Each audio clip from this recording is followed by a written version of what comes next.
Here we go.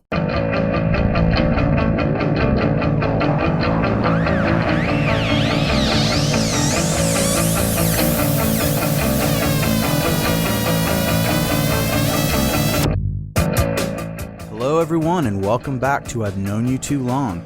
My guest today is it's a little different. This show is a little different than the ones we've done before for a couple of reasons. The first reason is the guest that I have on today is someone that I have known from a long time ago, but we haven't known each other very well. We're going to learn a lot about each other today, so it's going to be different than telling a whole lot of stories of, hey, remember when we did this together? It's going to be more like learning something new about someone who was in the same place you were and knew a lot of the same people. And that's fine. I think that fits within the purview of this podcast. My guest today is DUVALL. He was in a band back in the 90s that some people from the hardcore scene around here might remember called Within. I definitely saw them play some shows out on the east side. Carl, welcome to the show. Thank you for having me. Okay, Carl, a lot of times I say I've known you too long. Right. But I haven't really known you too long. I've known you from a point a long time ago. Right. Well, I think more along I knew you. You were a little more present in the scene than I was, I would think. Okay, well, because I was doing the record label. Right. And that's, I mean, I feel a little strange about that, but I mean, I kind of understand it. Uh-huh. So I get where you're coming from. Now, I remember, like, when you contacted me on Facebook not too long ago and said, hey, do you remember, this? And you sent me a video clip of Within playing right. out at Big John's house. Right. At John Orton's house. Maybe I'm not supposed to say Big John anymore.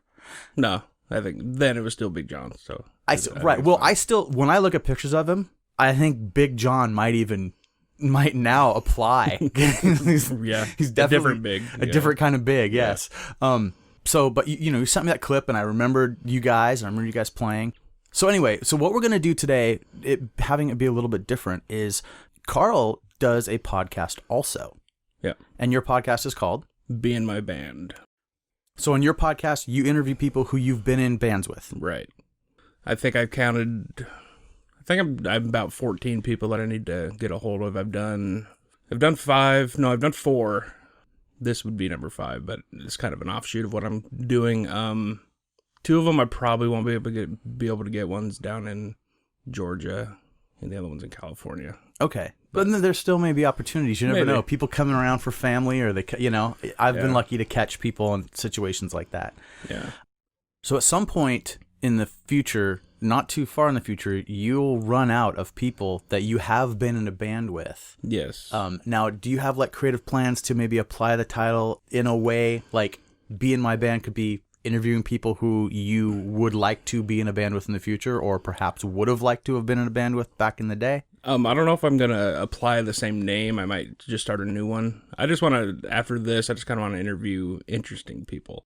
I got a guy I went to college with that I want to interview. He was in a band called Moral Crux, a punk band from Eastern Washington, and he was their bass player and toured the country. And I want to interview him. He's on board. He wants to do that. And nice. I got a couple people in mind. So when you first did it, was the idea, let's see how this goes. Let's see if I enjoy running an interview. I mean, did you know before you did your first episode that this was going to work for you?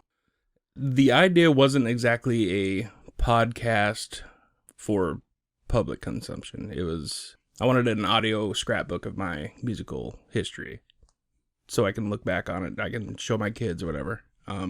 I got feedback from a couple of people that listened to it that enjoyed it.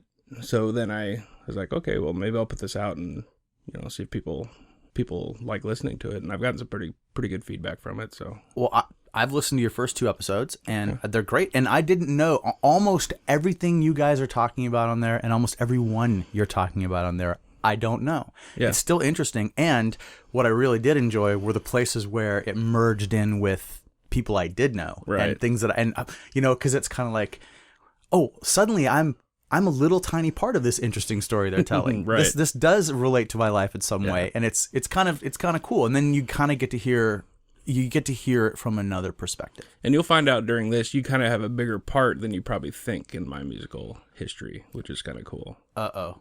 Yeah. I mean, just the beginnings is kind of cool. It's kind of a cool, that's cool thing. So. Well, I hope maybe I'll remember some stuff that I haven't remembered. Yeah. Okay, so what we're going to do today is we're going to do, I said it was going to be a little different. Here's how it's going to be different. I'm going to do the my podcast format for about the first hour, and then I'm going to turn it over to Carl, and he's going to do his podcast format, and he's going to turn it around on me and ask me some questions. So it's going to be kind of cool. Yeah. Because you know what? Most of the stuff that I do on this podcast will apply to someone, whether we went to grade, we were in grade school together or in bands together or on tour together, whatever it was. Even if I didn't necessarily spend a lot of time with that person, a lot of the information I can get will be similar. Yeah. So I'm going to start that right off. I believe we met at John's house. Probably. Or we met at Ground Zero in Bellevue at a Within show. Yeah, we played go ahead. We played with Undertow that show. Right, and what I was going to say is the thing, and especially from listening to your podcast, so it feels like cheating, but this was already on my mind anyway. Pettibone was advocating your band, and definitely talking about you guys. And so what most likely happened was he came up and said, "Carl, do you know Dave? Dave, this is Carl." That would be the handshake, and that would be the first official meeting. And even though I know that John's was a location that maybe would have even come earlier, I feel like it was a Ground Zero show. It could have been.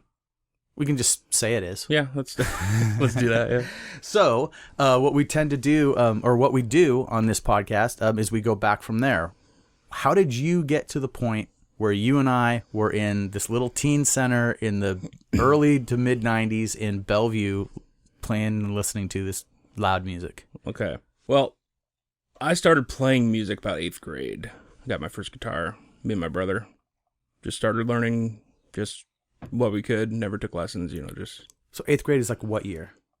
You can lie a little if you don't want to give away. 88. 88? I'm 40, yeah. Okay, cool. Yeah. I grew up in Snoqualmie. Went to Mount Si High School, same high school as John Pettibone.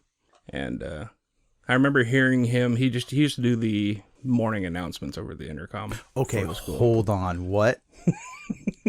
Yeah. High school. He was a senior. I was a freshman. You're in class, first class of the day. They want you to get up and do the Pledge of Allegiance. Right. And then the announcements go. Right. That's John Pettibone. Pettibone did the announcements. Did Pettibone do the pledge? No. I don't think so. I don't know. I can't remember how the pledge went. I don't know if it was a recording or... But he definitely did the bulletin board announcements. Cool. From what I remember. And was this something he did all the time or a brief period of time? His whole senior year, I believe. Nice. I didn't know that. But yeah. Okay, so he was a front man at your school. Definitely. Yeah. He was. Excellent. Okay. Yeah. From where I started actually playing music was about my junior year. I was in a band called Salient Groove. And that was a name I knew. Yeah. I would have at least seen you guys on flyers, if not actually been at shows. You might have been at the show I'm going to bring up. Okay. We did at the high school, in the cafeteria, we did a show. It was my band. It was a band called Sabidral, 1007, Undertow. I think that was what might have just been for that show. In a high school cafeteria? Yes. I don't know that one. My very first show. And my very first performance was... In all the way out there in Snoqualmie? Yep. No, I didn't make that show. You didn't go to that one? What year? 92. Okay. I wasn't in... Unless it was December, I wasn't in Seattle yet. I was still in Bellingham. So really? Shows like that were kind of smaller and local. It was about March. Yeah, nope. No, I wasn't getting... I was coming down... Prior to 92, if I was coming down for a show, it would have been maybe something Matt Matsuoka did at his house. Right. But other than that, it would be the party hall or, something on that level. Okay. But like the kind of like more outlying stuff, no, I didn't. Yeah. Undertow was still a 5-piece at the point at that moment. So John was singing, James was playing bass, Seth was on guitar. I thought his name was Joel for some reason. Joel was the singer prior to John. Oh, okay. Who went on to sing in Said Child. Not Nine Iron? No, Nine Iron Spitfire was much later. Oh, okay. So... Okay, you weren't around, but my point is you ended up signing those two bands to your label, 1007 Undertow. Now, signing we okay. need great big air quotes around signing. But yes. See, that was my goal in that band, was to get signed. Even your label, I wanted you to take us on. With Salient Groove? No, Within. With Within. Yeah. And Within, I probably ended up with a demo. Probably. Yeah. And I can tell you that there was consideration, but it wasn't like, I mean, at no point was I ever, I didn't have anything to throw around. You know, and I never had money. It was more like, how can I get this thing together? But I was always excited when a band was kind of starting to rise, and you'd be like, oh, this band is cool. And it was such a, it was a real, there was other dudes doing labels, right, and that were friends of mine, right? So as soon as the band started to get good, it was like, okay, which one of us is going to be able to approach them? And then there are other labels not from around here that might like a really good band too, you know? Right. So, yeah, it was tricky. But I remember even when you sent me that video clip, I was like, oh yes. Yeah. I remember a time when I probably had like a notebook with a list of what I thought were the cool up and coming bands in the Northwest, and I'm absolutely sure that Within got written down. We kept hearing, you sound like Metallica. You're not like hardcore. You're like metal still. I was like, yeah, we are a little bit, yeah. But there was a lot of metal type hardcore that people were really into. You know, I mean, yeah, maybe you didn't sound as much like Undertow, but things like Ringworm wouldn't have been too far outside of that. Or the band out of Florida, Bloodlet. Bloodlet, yeah, love Bloodlet. Yeah. So I mean, things that were metal, it was more about. It wasn't as much about sound as it was about attitude. Yeah. And the scene that you were kind of a part of. Right. But I don't remember much happening with Within past that Ground Zero show. And that might just be I got pulled in other directions, or we went through a couple of member change. I think we changed a drummer after that, cuz the video I sent you was after the Ground Zero show. Oh, okay. I think that was our second to last show. Then things just fell apart. As they so often do. Yeah. We did a couple of shows. We reformed.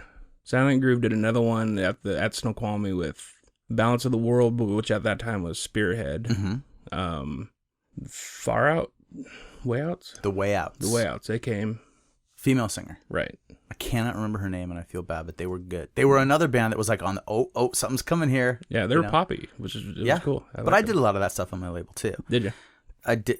Yeah, I did an Excursion sampler CD that was like half like pop and like, melodic stuff and half hardcore. And that was always kind of like an anchor on the label, because it was like, oh, what's it? We don't always know exactly what to expect. Yeah. For me, I was just putting out stuff I liked. That's the show where John kind of took us under his wing. Said, "Okay, I'm gonna anytime we play, I'm gonna try to get you on the opening." The show with the Way Outs. Yeah, he came. He didn't play that show. He just came and watched. And he was good friends with our guitar player. They skated together, and grew up kind of in the same neighborhood. Right on.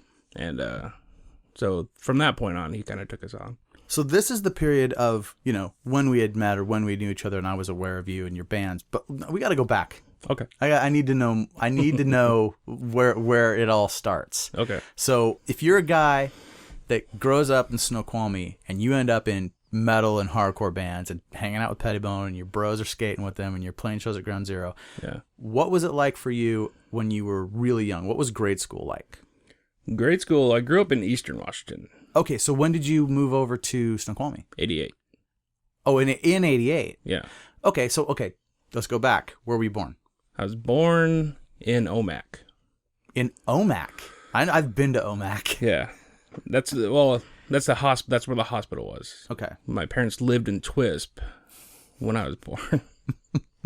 I've been there with my father a number of times. He's a prospector. Oh, okay, yeah, that's a good place to go. Yeah, I've been there. I've stomped around the hills around there. Mm-hmm. And yeah, my grandparents lived there forever. They had a log cabin up there, and so that was cool. Every Christmas, go up there, it'd be like 3 feet of snow, and so that'd be great. That was cool.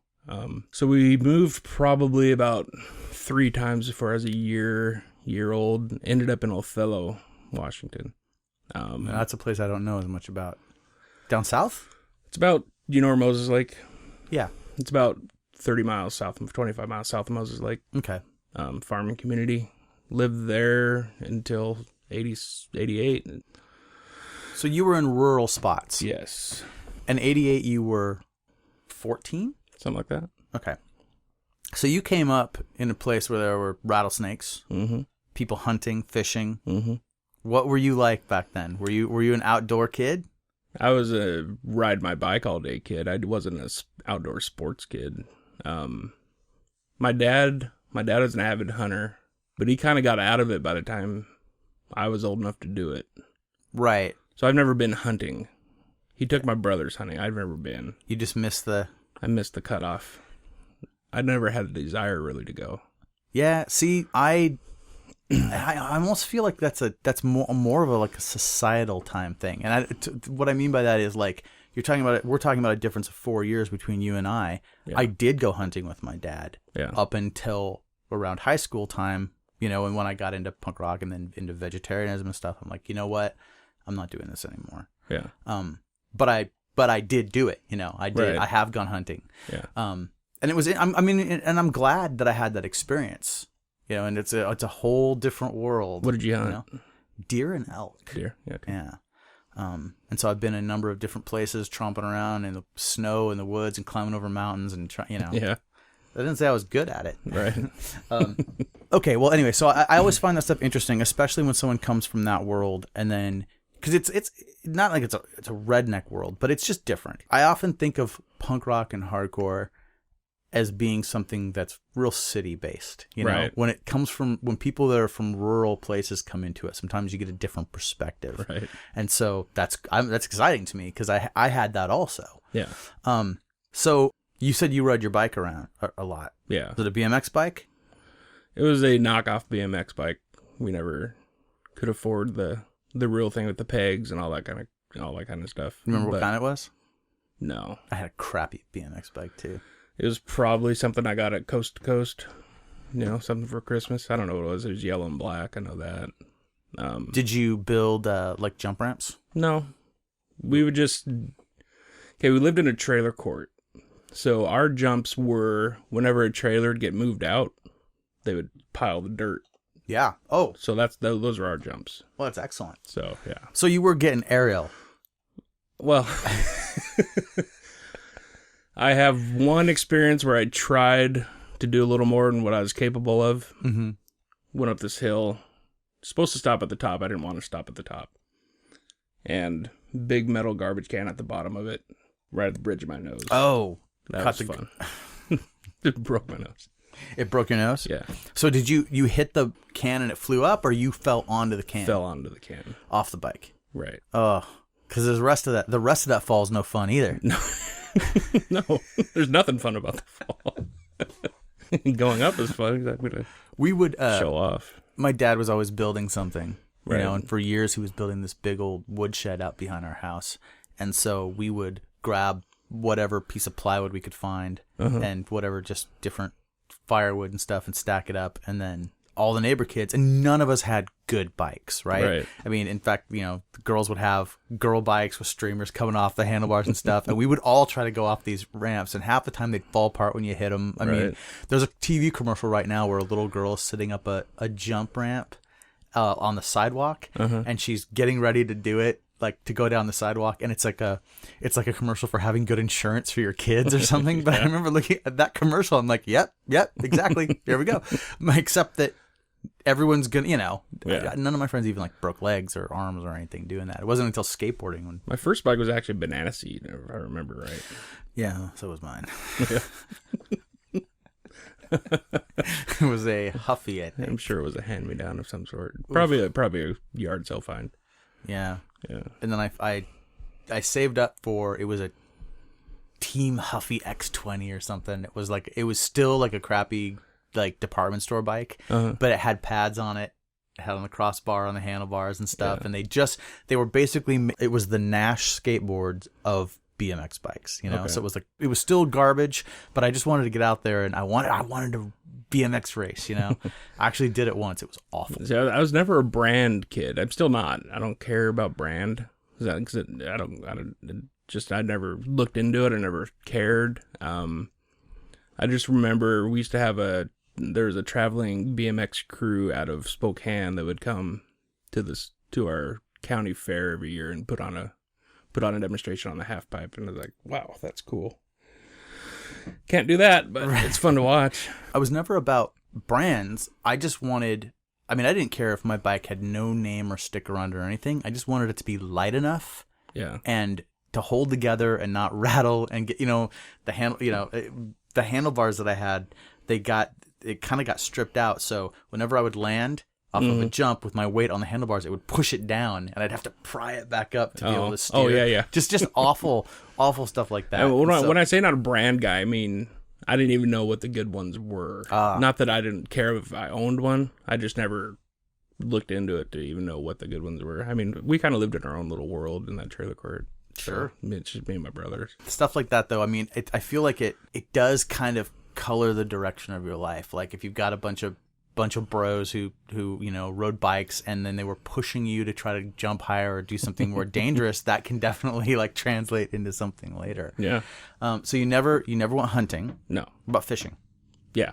You were near Moses Lake, so you go to potholes and stuff like that? I didn't fish in the potholes. We would cliff jump off potholes.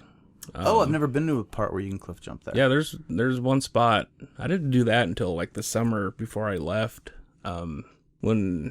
That's probably when my oldest brother actually got his license and can take us to do different things. Up until that, swimming and stuff we do in irrigation canals and stuff like that. And see, there's so much wildlife over there that I'm not comfortable with. The idea of swimming with it kind of freaks me out. Yeah. It was just an easy way to go swimming without having to bother your parents to take you into town to the pool. Right. Until one of my friends, actually it was the summer I left, one of my friends ended up drowning in it. Oh my God. His dog jumped in and he went to save him and he got his feet caught up in barbed wire at the bottom and couldn't get out. His dog made it out, but he didn't. So, yeah. He went all the way down into barbed wire in the below the cliff jump. No, it wasn't. We didn't cliff jump in the canals. Cliff jump is just into the lake, but canals we just go swimming. Wow. Yeah. So he got his feet tangled up couldn't get out. That's awful. Mm-hmm. I was recently floating in an air raft in potholes, I don't know if it was part of Moses Lake. It's hard for me to know what's what over there. I get confused, but I was floating down and by myself. I'd left early. We were staying out at Soap Lake, and I drove. And that's like 25 miles from where I live. Oh, now. Cool. Yeah. From where you live now? Yeah. Excellent. I love it, and we enjoy that place. So, but I like to get out over there, and I used to go fishing out there when I was a kid with some friends, and so I was floating around in there, and I just kept seeing wild animals, like a lot of different stuff, and there was no one else around. And I'm like, well, I hope I don't run into something that I'm going to be unhappy with. And I was reading a book or something. I'm floating, and I hit I hit some branches that were out into the water. And so when the sound of the inflatable raft hitting the branches spooked a deer or something, I didn't actually see him, that had been drinking at the.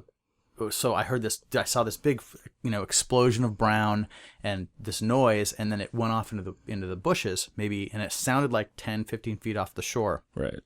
And I'm freaked out, so I'm kind of rowing back out towards the middle of how those little canals are there, and this thing was stomping back and forth and snorting and breathing heavy. Like it was like spooked, and then it was angry. And I thought, oh, I have to, it's gonna come out. I was just imagining those videotapes people get of deer attacking hunters and stuff. Like this thing's gonna come and sink my raft and kill me and impale me on it. So I'm like trying to row out of there as fast as I can. Are you still vegetarian? I eat no. Okay. And I never was full blown vegetarian. I always ate fish. Right. And in recent years, I've eaten a little bit of chicken. Okay. Turkey, I was just thinking of the irony of that story. If he did attack you, it would be. If I was a vegetarian killed by the animals, right? Well, they're wild. Come on. I know. But no. But I don't eat red meat, beef, or pork ever, and it just doesn't sit well with me. So on top of the moral, those issues, it's I can't really eat it. So, what about you? Have you ever been vegetarian? Did you ever fall into any of that? Yeah. Are you still? No. For about 2 years, my wife, when we got married, wanted everybody, the whole family to be vegetarian, so I agreed to be vegetarian. She got pregnant with our second child, and she started eating meat. I was like, this is your idea. I'm not going to... I'm only doing this for you. Right. I'm back to eating meat. And I have to say, I said fall into it. I don't mean it like that. I mean, did you ever, explore that? Yeah. Because I don't think it's a bad thing at all. No, me either. All right, but Do you know who my ex was? John's sister. Right. Yeah. Liz. Okay. Yes. And you have 2 children with her? Yeah. Excellent. Yeah. Do you have just 2, or do you have other kids? I have just those 2. Yeah. We have, actually, I think I messaged you when Damien is on there, his band Dempsey. Yes. This is where we got the name for our first kid. His name is Dempsey. Yeah. Named after the band. Yes. That's awesome. We say we named after a band, then we go on to say, actually, but the band is named after the boxer. Yep. So either, if you're a sports fan, we say it was after the boxer. If you get the music thing, then we say, yeah, we named it after a band. And ultimately, I mean, there were other bands you liked that you didn't name him, right? I mean, ultimately, it's because you like the name. Exactly. Yeah. Sounds good with the DUVALL. W.C. DUVALL. Yeah. That's a potentially famous person name. I think so. Yeah. Dempsey DUVALL. Because Dempsey's usually a last name. Yeah. So yeah, that was kind of a cool. Right on. It's another way that it's all connected. Ties in a little bit. Yeah. Okay, so you're this outdoors riding BMX bikes, living in the trailer, Right. jumping off cliffs, doing some fishing. Yeah. And then you moved to Snoqualmie. Moved to Snoqualmie. Now that's still kind of a small spot. It's still not the big city, but you're a lot closer to Seattle at that point. Was it like a culture shock? Was it kind of a trip? Were you happy to make that move? No. You were not happy? I did not want to move. And you had to move away from your friends. Right.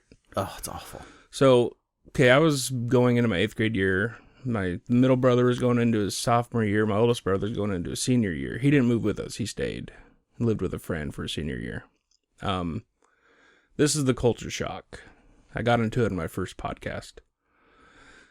Second day on the west side, Monsters of Rock. Our first concert ever. It was a pretty good story that you told on your first podcast. And we don't want to tell too much of it here because that's a good reason for people to go listen to your first episode of your podcast. Culture shock. Huge. But you talked about getting dressed up for it. Uh-huh. All right, of course. So you move over, and who takes you to Monsters of Rock? My parents. Your parents. Was it kind of like we're going to take you over there and we know we're uprooting you and we're going to do this as something nice to ease the pain? No, I don't. It was just a coincidence that we were moving that same time. It probably put a lot of stress on them. Okay, here's another story that I told. We lived in a double wide. We moved the double wide across the state. Oh, wow. So the movers were supposed to meet another company on the top of the pass, and they were supposed to take it over. The other company didn't show up. So we're stuck on the pass for, I think, 5 hours. Waiting for someone to come switch out to bring the double wide over the pass? Right. Wow. What time of year? Summer. June. Summer, okay. It was June. But it made actually the moving process easy. We just had to pack up some stuff and basically tape up the cabinets. So you moved but lived in the same house? Yes. Was that a trip? Yeah. No, I don't think not many people can say that. No. So I grew up in 2 different towns across the state, same house. There's more stories on the house. There was a movie filmed at the house called Mulletville. Called Mulletville. Yes, it was a guy, his first project out of film school. And why did they pick your house? Was it the most likely for a movie called Mulletville? Yes, they wanted a trailer out in the middle of nowhere. They walk in, they knock, just cold called my parents, knocked on the door, asked them if they could come in and look at the house or interested in filming a movie there. They walk in, they look at my mom's decor, like, don't change a thing. No set dressing needed. This is Mulletville. They said, take down your family pictures. Everything else is fine. So Mulletville, that's out there. It's a movie people can watch? Yes. It used to be on Netflix. It used to be in Hollywood Video. I don't know where you can get it rest now. in peace. Hollywood Video. Yeah. How prominently does your house play in Mulletville? The whole thing's shot there. Okay, so it's not like one small set. No, it's the set. Inside, outside. I made it a little bit. They have a band. It's a guy that goes back to his town and there's a party and he was kind of the nerdy kid and he goes back and he's going to show off because he's a big Hollywood producer now or whatever. And he runs into all the old people used to pick on them, the Hicks and all that kind of stuff. And there's a scene in the backyard. The high school band got back together, type of a scene. They set up in the stage was my parents' old broken down boat. They put a piece of plywood on top of that, and that was the stage.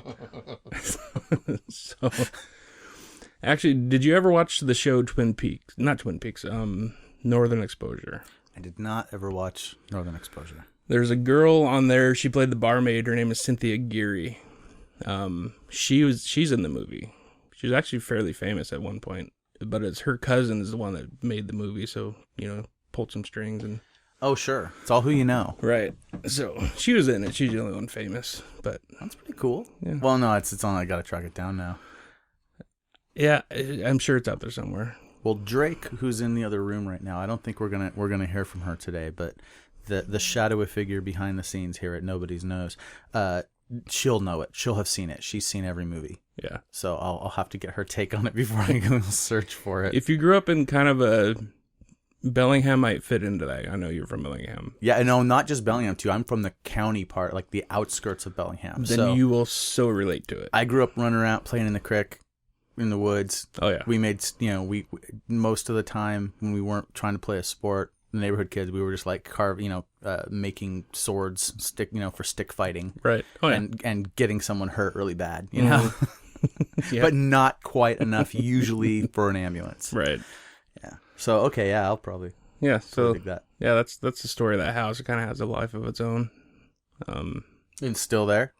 No. When my parents stayed there for a while. Then when my marriage was kind of going down the drain, I moved back in. My parents both went on disability and moved to Cooley City, where I'm at now. They retired for health reasons, so I took over the house again, and I was there for maybe 6 months. Then my parents didn't own the land; they owned the house. Right. So the landowner sold the land, and said, "Okay, you got 3 months to get out of here." 3 months to move the house again. Right.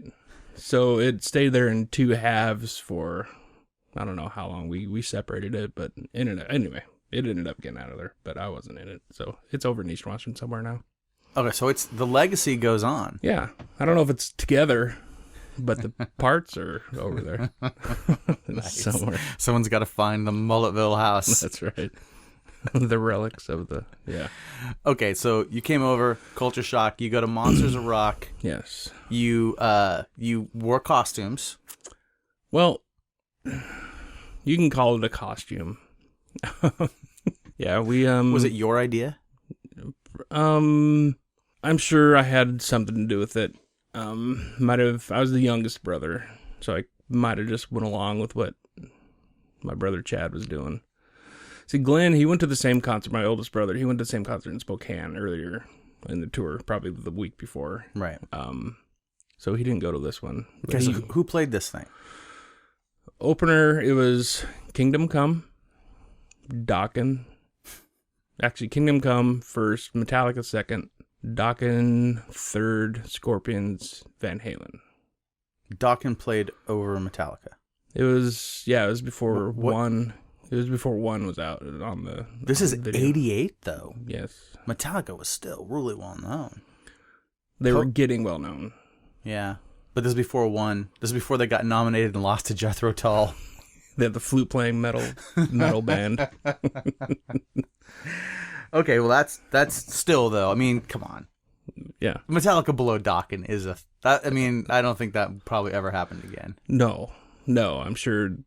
I mean, I've actually watched interviews of them talking about that show, how brutal it was for Dokken to follow them because people just hated.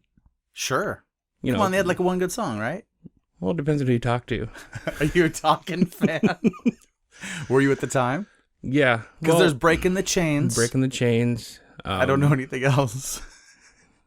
I know there's more because my brother was a huge Dokken fan. I thought I was, but it was only because I liked that song. Yeah. From watching the video, every once in a while when they'd play it on the video show that I was watching it on Friday or Saturday nights. I was more of a George Lynch fan. He's an awesome guitar player. And he's in Dokken. Yeah, he's a guitar player. And he went on to Lynch Mob. And, but yeah, ask any guitar player. He's probably one of the best out there. I guess I guess Lynch Mob is a good name for your band when your last name That's is the only Lynch. reason. But maybe one might think, hey, That's a pretty easy way out. I don't know. I don't know if maybe... Actually, both of my brothers, it must have been 5 years ago, Dawkins came back to Seattle and they went and saw him in one of the small clubs down in Pioneer Square. Well, I think that would be kind of awesome. I think I'd rather do that, yeah. Let's see him in their heyday. Okay, so who's the headliner? Van Halen. Van Halen, okay. Van Hagar, actually. It's his first tour. See, I think that might have been kind of rough, too. As far as what? Hagar, right at the replacement of... Yeah, but that album David Lee Roth. had some pretty good success. It did, but had it come into people's consciousness yet? I would think so. I mean, that's... I feel like I remember people complaining at first. Yeah, well, yeah, because David Lee Roth was, you either hate him or you love him. And at that point, everybody... I'm growing to like him more now. Just because he's just such a goofball. I think our time frame might be off on this a little bit. 88 was when Hagar started with Van Halen? That was his first tour with them, I believe. Because 84 was... Well, there was a record called 1984. Right, but that was the last album with... So 4 years in between. Yeah. Well, things stuck around for a long time back then. Well, they might have brought it out in 87. You never, that was just their tour for it. Yeah. Okay, that makes sense. I'm just trying to think, because David Lee Roth did have solo stuff when I was still in junior high. And I think that's post Van Halen. Or was he doing solo and Van Halen at the same time? No, that was post Van Halen. Because right, he had so Just a Gigolo and all that garbage. Right. Because he had, Just a Gigolo, I think that was a Van Halen. They did a cover album with just covers. That Just a Gigolo is Van Halen. It's not David Lee Roth. I can't remember. Because they did like California Girls. Good. I got and all some that stuff kind to of stuff. correct in the correction section now.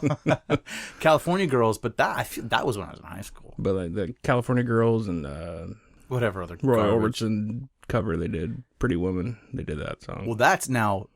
That's That goes way back, though, I think, with Van Halen. Because that's classic. I think that's Van Halen 1. Is it? I don't know. I'm gonna go find I'm out. not a huge Van Halen history guy, but... Which I will still say I think is a good record. Which one? The first Van Halen record.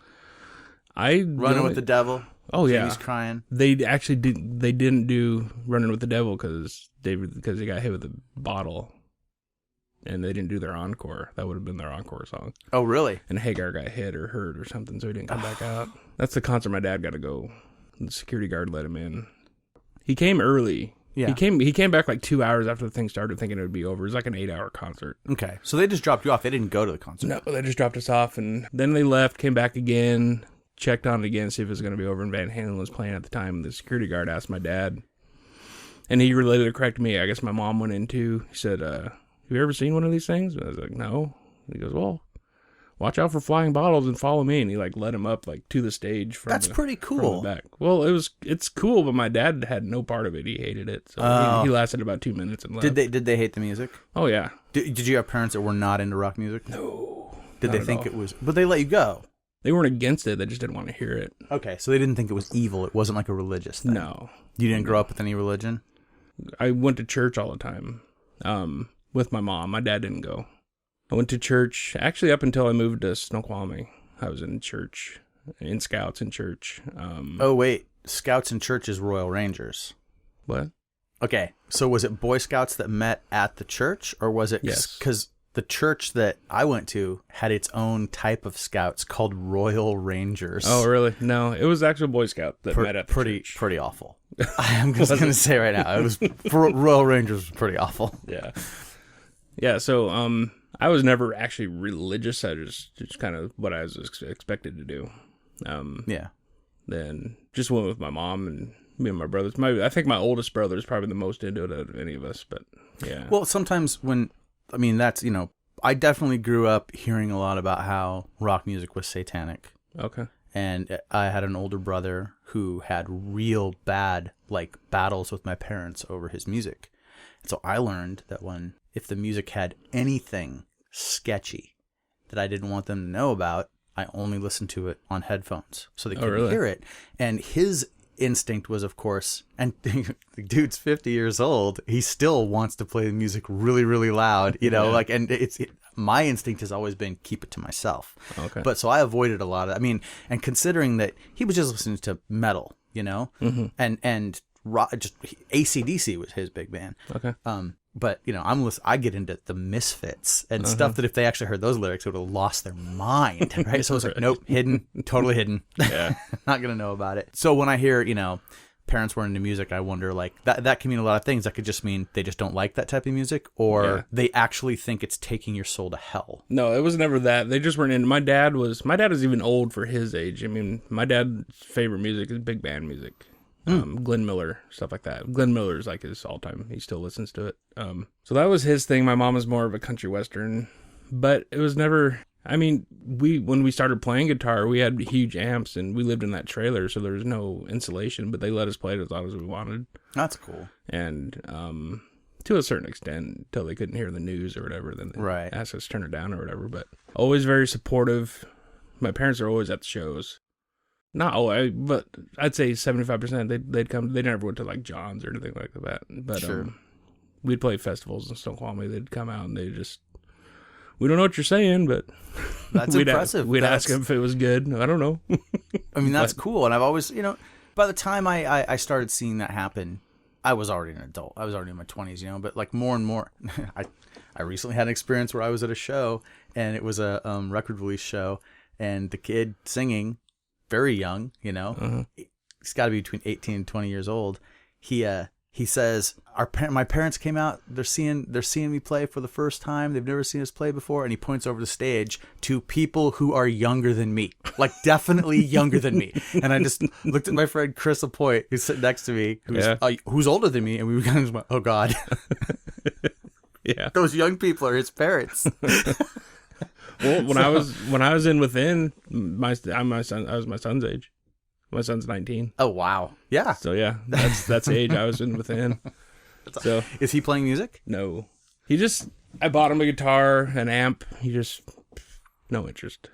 Dempsey. Well, so how is Dempsey DUVALL going to get famous? Acting? No. He's going to get discovered. He actually works on a comic book. Him and his friend work on a comic book together. That's maybe a way bigger deal. It could be. And it's actually pretty good. My brother, Dempsey, does the writing. The other guy does the illustration. He wants to do He wants me to help him set up and do a podcast with him and his friend that doesn't do that. So I'll probably help him do that. Nice. He's a creative kid. He just, he'll figure it out. Definitely. He'll figure it out. Yeah. He's doing the writing and his friend's doing the art. Yeah. That's cool. So he knows a little bit about Last I heard, I don't know if they're still doing it, but yeah. Well, I know. How old are they? 19. Oh, 19. Okay, that's not like 15, 16, 19. All of a sudden, if you're gonna write a comic, you might actually write the comic. Right. Yeah. It's on some comic board where a lot of people read it. I guess I don't know. It's his own little world. I don't really get into it too much. Very cool. Yeah. If it's something to read, I'd love to check it out. Yeah. I'll see if I can get the link or see cool. It. So yeah. Okay, so I'm not gonna take the funny parts of the story. Okay. That's people need to go check out your podcast, and it's good. It is definitely good. Yeah. So you're over here. The house is used in this movie. You go to this Monsters of Rock thing. Yeah. Well, the house that was later on. That was right. But when I'm just covering. When I was out of Sure, right. covering what we've already talked about, and then you start playing music with people. About my junior year in high school is when I start being brave enough to show people, hey, let's try to play something. So when did your interest in music? Because you were playing with us. I mean, you were playing at the shows that we were doing. So at what point did it go from being kind of acceptable music, like that people listen to on the radio and saw videos of? When did you move over into either punk rock or metal that was underground? It was metal, definitely. I was never a punk kid. The first time, when I was still in Othello, I think we discovered Anthrax. I'm the man. Yeah. Of course. Then we listened to their other stuff and was like, oh, this is pretty cool. Once we found out who Metallica was, then we listened to them. We didn't know who they were when we saw them. Then we checked them out after. Right. Like, okay, this is really good. The biggest changing point for me is when I heard Pantera. Okay. My friend Josh, who was in a band, my first band with me, showed me that, and it was like over for that. From that point for me, it was just like That's what I want to play. So Pantera definitely reaches into hardcore and reaches in, Yeah. but it's not as much punk rock. No. I mean, it's not. So did you not have a lot of experience with that type of music? No. And what about stuff like, because a lot of dudes that are in hardcore and stuff are also in stuff like the Smiths and Morrissey. And No. that's not your vibe at No. all. I get that from you. No. No. All right. Maybe more now. I mean, if I listen to it now, I might have a little more appreciation for it. I didn't appreciate punk at the time. I didn't appreciate just metal. What about something like, so this is the band that always comes up. What about DRI? I don't know who that is. Oh, okay. You didn't listen to DRI back then? No. Okay. I'm not a see, I'm kind of a weird guy as far as music goes. I played it a lot. I liked what I liked, but I'm not a music historian. I should say. I don't like a lot of the bands people think I should listen to. I haven't listened to. Right. Just Like, I don't even know who DRI is. I get that. That's fine. It is an anomaly for the podcast. Really? Because that's the one that it seemed like no matter what background people came from, that one always gets dropped. And after 10 episodes or something, I was like, everyone says DRI. So you should probably go revisit DRI or go visit DRI since it won't be a revisit. Yeah. But it was like crossover.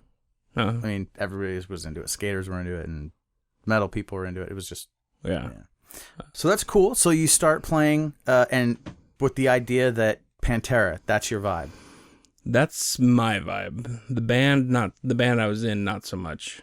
Our first guitar player, he was just like a blues. He was Guns N' Roses. It was his band. So, and he did the writing.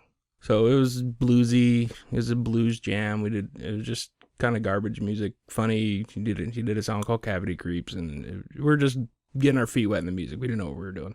We replaced him, or he quit. We replaced him with Derek, and he got a little more. We got a little more serious with him. He was more of a metal guy too. He was more glam metal than anything. So he had the cheesy side, but he knew how to write songs and construct them. Our bass player is like a Pearl Jam type guy. Our drummer was like 14, and he didn't care what we played. He just wanted to play. And this is Salient Groove. Salient Groove. I'm probably pronouncing it wrong. Yeah. What did the name mean? Salient means something protruding from the ground that grabs your attention. Okay. Groove is groove, but we're cool, so we spelled it GRUVE with the double dots. Excellent. Yeah.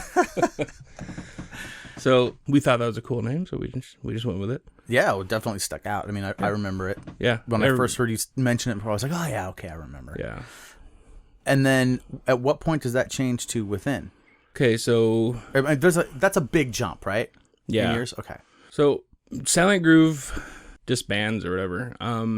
Our guitar player Derek starts playing a side project called Estevalence with my brother on bass and this guy Eric, who I did a podcast with, Eric Rice. What does Estevalence mean? I have no idea. I think it's, was that band? I thought it was like all their three of their names put together, but I don't see where. Oh, so it's a made up word out of their names? I think so. That's great. I think so. Because then you can just say it means whatever you want. You founded the word, right? That's right. You made up. No one can question it. So they played for a while. Then I found myself without a band. I worked myself into that band somehow. As a guitar player, we tried out a singer. It didn't work. So we just decided I would sing. So I started singing. We kicked Derek out. Brought in another guy, Jason. We actually went by the name Refused for a while. Right when Refused was coming up. When the Refused from Europe. Right. Yeah.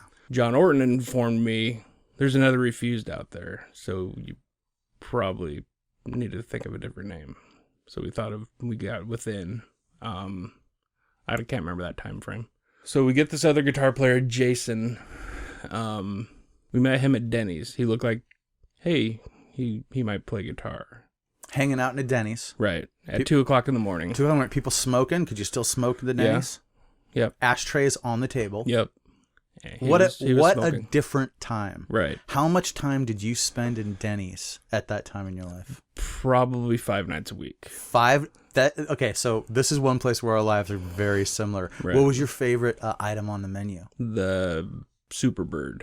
The Superbird? Yes. I definitely saw that ordered a lot. I went for the veggie cheese melt. Okay. But prior to having the veggie cheese melt being one of my only options on the menu, and I don't think you can still get the veggie cheese melt at Denny's. Yeah.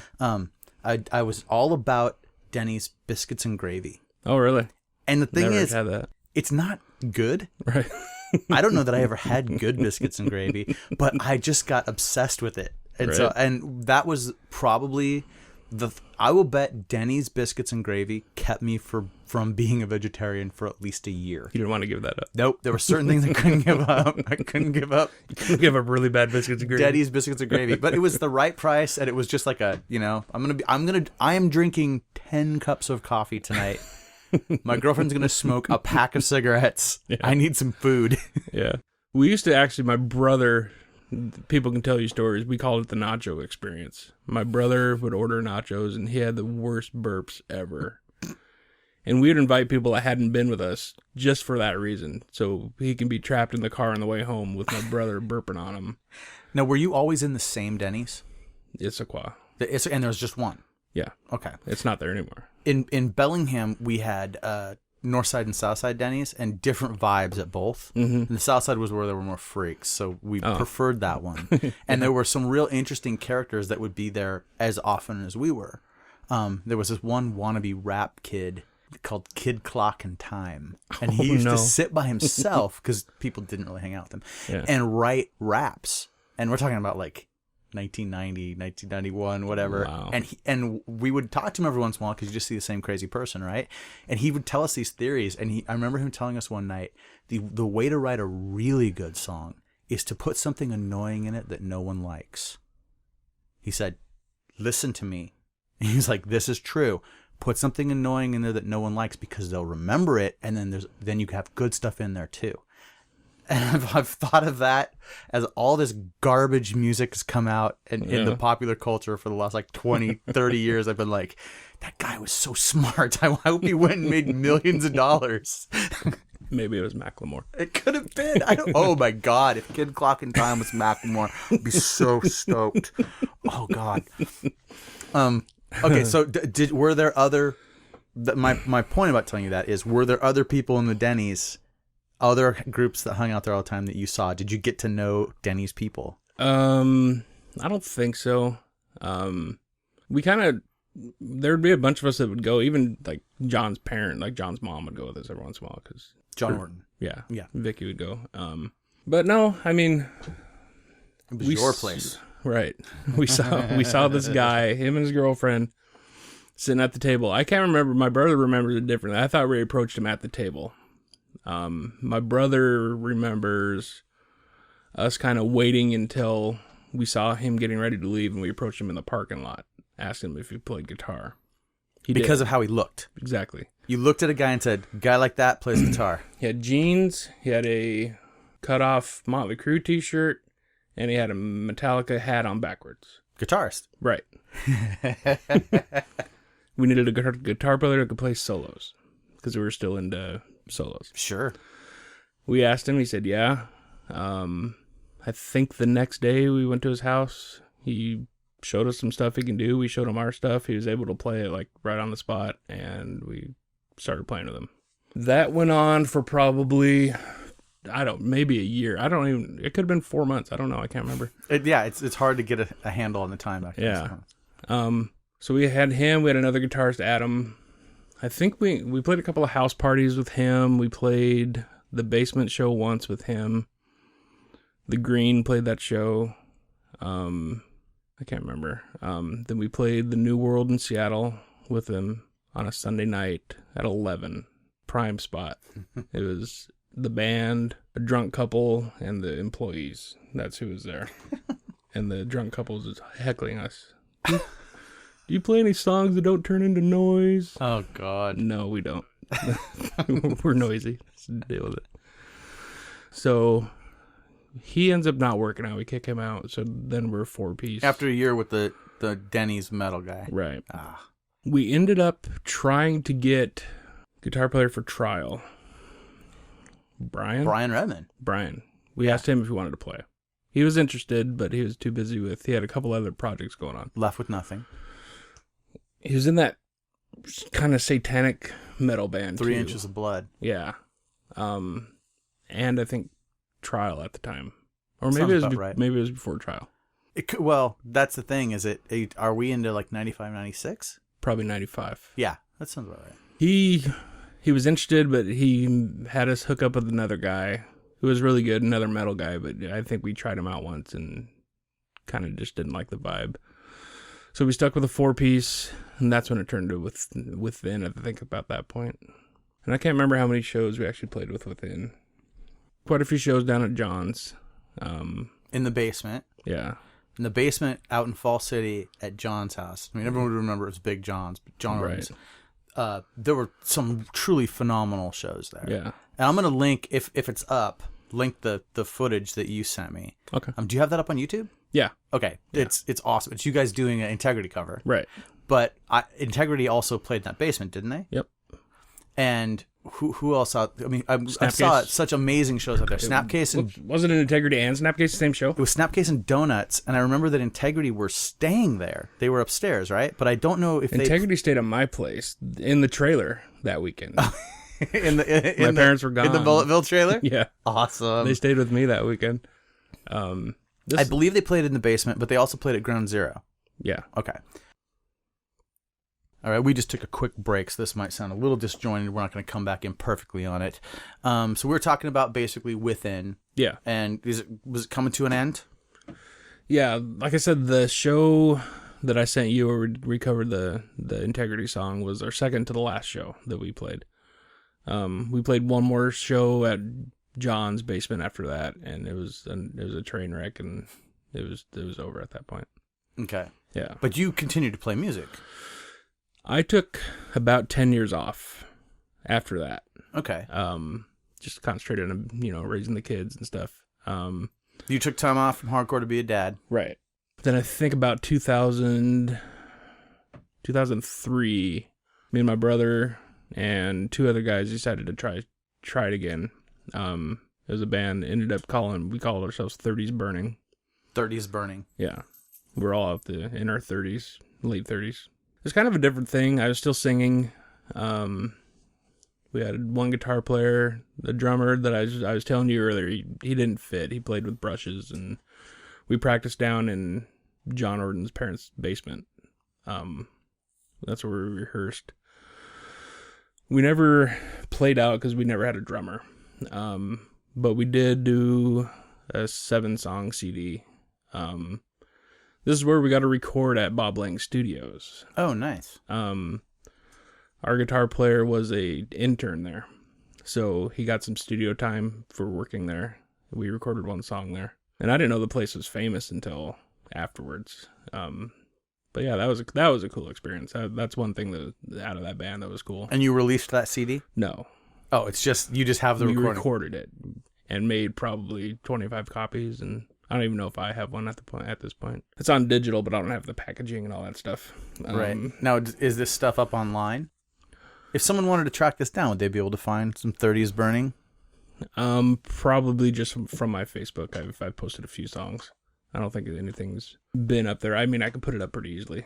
But yeah, so we never really, we played one show for our friends. Like I said, I programmed a drum machine. That's how we did our drumming and stuff. And but we tried out a drummer. I think a couple of drummers, none of them really fit or could do what we wanted them to do. I did more actual singing. That's when I actually became more of a singer, not just a yeller. Did you how did you go about that process? Did you take a class or no? I just did it. In Silent Groove I was singing. I hadn't discovered. I started yelling, the Pantera thing, but when I heard Undertow, that was more my style, was that and Rage Against the Machine kind of stuff. So I concentrated on that for the duration of Within. There's some yelly stuff in 30s Burning, but a lot of singing. And that lasted until 2005 when, for personal life reasons, I had to move over to Eastern Washington. The trailer we've been talking about, it was in 2 halves, like I said. I was living in one of the halves that had the power. With tarps to keep the rain That's out. what I was just about to ask. Was it plastic down the side? Yep. Oh. So that was my living situation. Wasn't good for me to bring my kids there. I had to get my life straightened out. So I moved over with my parents over in Coulee City, where I'm currently at. It was kind of just to take a breather. Didn't plan on staying there, really. Then my son started struggling in school over here, and we decided to give it a try with him over there. And so he moved over in later that year, 2005. He was in 6th grade. So he ended up staying. Then my mom passed away in 2007. Then I just kind of took over the mom role for my dad, his companion, because I live with my dad and my son over there. So I'm getting into that to tell you. I wasn't playing music again for a while. So then I discovered I can record music on a laptop. Right. So I started doing my own stuff. And I recorded, 5, 6 songs. Either it's really soft or it's really heavy, really aggressive stuff. Did a couple songs for John. He had some business ventures and he needed some music. He was, John was into wrestling. He was a wrestler. Oh, Orton. Right. Big John. Yes. So he had a comeback match, a tag team match. And he wanted intro music. So I wrote him a intro song for him to go into the ring with. Then he was doing some other, I think he's going to open up a gym at one point, and he was going to do a commercial, and I wrote a song for that. But being in a small farming town in eastern Washington, not a big hardcore scene. I had no outlet. I've never heard Coulee City hardcore. No. Well, CCHC. I might show you some here after we're done. So I was doing my own stuff. I got approached by a bar band. It was a house band for a bar. There was a couple that moved into town.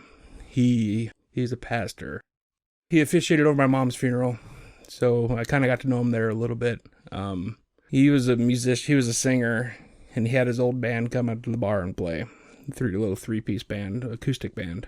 And I heard him and his wife harmonizing. So I was like, I want to do that. I want to explore that part. So I approached her, I believe, with trying to do a project. My but my vision that I told her was Emerson, Lake and Palmer meets Alice in Chains, harmony style. So I was a big Alice in Chains guy. She was like, that's interesting. Next thing I know, Cliff, her husband, who's a pastor at the church there, invites me to lunch, and I don't know why.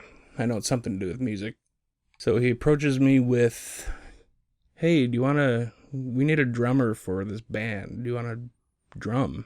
Because I had sent him a recording. I recorded a song about my mom that I wrote. Had drums on it, and I told him I did all the instrumentation and the singing and everything on it. So he thought I played drums. I didn't. So he's like, do you want to play drums? We need a drummer. We've had a couple that didn't work out. I said, I don't play drums. He goes, what? I was like, no. Well, I heard you have a drum set, don't you? And I said, yeah. It was a free drum set. My brother, I think it was free. It was sitting along. Free can be in the quotes, yeah. Right. It was on the side of the street by a dumpster in Seattle. So it was either someone loading out or it was free. So I don't know how long it had been there, but my brother picked it up. So maybe someone showed up to a show and didn't have their drums that night, but I don't know. But they ended up in my possession somehow. So it was outside the Velvet Elvis. Could have. Alongside of Popeye and whoever the other homeless people were out there. Do you remember Popeye? No. Well, obviously he looked like Popeye. Sure. The story I tell everybody. He was asking everybody for money because he wanted to go make a sandwich. He wanted to go get bread and meat at the store. We were in line for some show. At the Velvet Elvis? Yeah. Okay. So you're in the alley. In the alley. It smells like piss. Piss-soaked alley. Yeah. 3 dumpsters down, turn left. That's how we get into our all-ages shows in Pioneer Square. Yep. Try not to get stabbed. So, I think it was a daytime show. It was daylight out still. Sure. So this guy is swindling us for money, and he gets enough to make it to 7-Eleven or wherever he goes. So he takes off around the corner. Old guy, one eye shut. We see him walking back, and he's got a brown paper bag with a bottle. He looks at us down the aisle, and he holds it up and goes, "They're all out of bread." Oh, no. But that was so funny. That's funny enough to be worth the money. It was for me. I don't know if I donated to the cause or not, but that was great. Oh, they're all out of bread. Oh, wow. Apparently they don't have sandwich making stuff at the liquor store. No. Yeah, the whole time you tell him, like, what store is he going to go to get sandwich stuff other than, like, the Subway? So anyway, all right, so I don't know how that got on. The pastor band. Right. Drums. You got the drums from... the drums in the alley. Okay. Now, you don't play drums, but they want you to play drums in this band. Right. I fiddled with them. I've never played, like, all the way through a song on drums. I could keep a beat. That's about as far as I would say I could go. So they asked me if I want to try. I said, I'll try. That's as much as I can guarantee. They don't ease me into it. Friday night, open bar, live band. This is your tryout. In front of people? Yes. Oh, God. It's about 3 hours. Just playing whatever they figured I can keep up with. And apparently I kept up with it enough to... So you went from not playing drums to 3-hour live show in a bar in front of people. Yeah. Not having practiced the songs you were playing. Right. And you were good enough to stay in the band after that. Yeah. We're going on 3 years now. Wow. And so you were in town this weekend to play with that band? Yeah. And it's not a church band? No. What is it? It's a classic rock cover band. Classic rock cover band. Yes. And what does the pastor do in the band? He sings. He sings. And he's the pastor of the church. And his wife plays bass. Yes. Nice. It's really funny in that town because people will walk out from when we used to play the bar in town. We don't play it anymore because it's shut down. Our guitar player owned it. But people would leave when we were still playing, like in the middle of a song or something. They'd wave and see you at church in the morning. Like... That's great. So, yeah. So you were in town this weekend to play a wedding? It's a wedding reception, in Startup, Washington. Okay. Yeah. So we played that last night. Fun show. It lasted about 4.5 hours. And so this is like a working band. Yeah. You guys book gigs. I mean, this isn't quite the same. You're all covers. You don't do any originals? We do one original that our guitar player wrote who knows when, but we got I think 71 song repertoire. Nice. We play, I think this summer we've only had 2 weekends or 3 weekends off. Wow. We played, I sent you that picture of me and Duff McKagan. Yep. We played a Summerfest in Wenatchee at the Town Toyota Center. We're gonna have to put that picture up on the on the blog page for this. Yeah. So we're actually really busy. What's the name of the band? Hometown Hooligans. Hometown Hooligans. Yeah. Which would not be a band. The bar was named Cooligans because we live in Cooley City. Right. So Hometown Hooligans fit with that name. If it wasn't for that wouldn't be the name. If the situation was different. But now we're pretty well known around Eastern Washington. You can't switch that name once people know it. Right. So, but yeah, I mean, we're getting quite a following and that's excellent. We're really busy. And that brings you up to drumming, which you never did. Right. I like it. Yeah. Okay, so that basically brings us up to now with you. Mm-hmm. You've got your website. You've got your podcast and a website. And your website's called Chat with Carl. Right. Now, you took an interesting approach to this, different than the way I approached it. So my site has been going for a long time. It's called Nobody's Knows, and it's ostensibly a comedy site that I started with my friend Drake. Right. Years ago. She's the shadowy figure behind the scenes. She's one of the, she produces all these shows. Although you're the face of the operation. She's the... Yeah. You are actually one of the only people that's actually seen Drake in person because you're here today and she happened to be in town for some legal stuff that she's doing this week. But then she's going to leave again for a while and just manipulate things from a distance. But you, when you started your website, your podcast, the podcast is Be in My Band. Right. but the website is Chat with Carl, and you've got kind of a cool take on that. So tell me about your website. Well, the hopes of it, which it's off to a slow start. What I wanted to do, I was actually thinking about it in my head. This is kind of cool how this happened. Is I remember my family always saying how they loved hearing my grandma tell stories about her life growing up and her kids and all that kind of stuff. So I was thinking that would be a cool way for people to tell their stories, is do a radio interview, kind of a podcast interview like you did, or like I was trying to do at the time. No more than 10 minutes after that, I get a text message from a friend that his dad's dying of cancer, and he asked me if I can do a podcast with him and his dad. Oh, so they have a recording of them talking and telling these different stories, yeah. So I took that as a sign. Okay, this is probably something people would want to do. Yeah. So the site is both that, where you can hire me to come to you or whatever to do that, or you can just listen to the podcast that I do for the Be In My Band stuff. Well, and it kind of makes sense. You've got the equipment. You've got the know-how. You know how to make the file format so people can play on their computer. And, you know, a lot of, especially older people, wouldn't understand how to even go about doing that. And those are probably the people that would be most interested in using a service like that or utilizing a service like that. So I think it's pretty brilliant. I know people do that, but I know mostly it's like they take a tape recorder, push play and record, and have someone tell their story. I want to interact with them. Sure.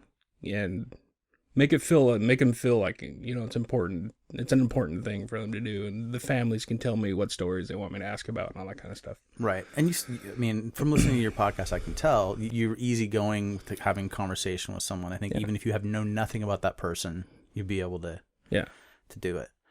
Which me interviewing you will be a test. Which I guess we're going into. Yeah. Okay, let's see how good you are. Okay. This will be the test.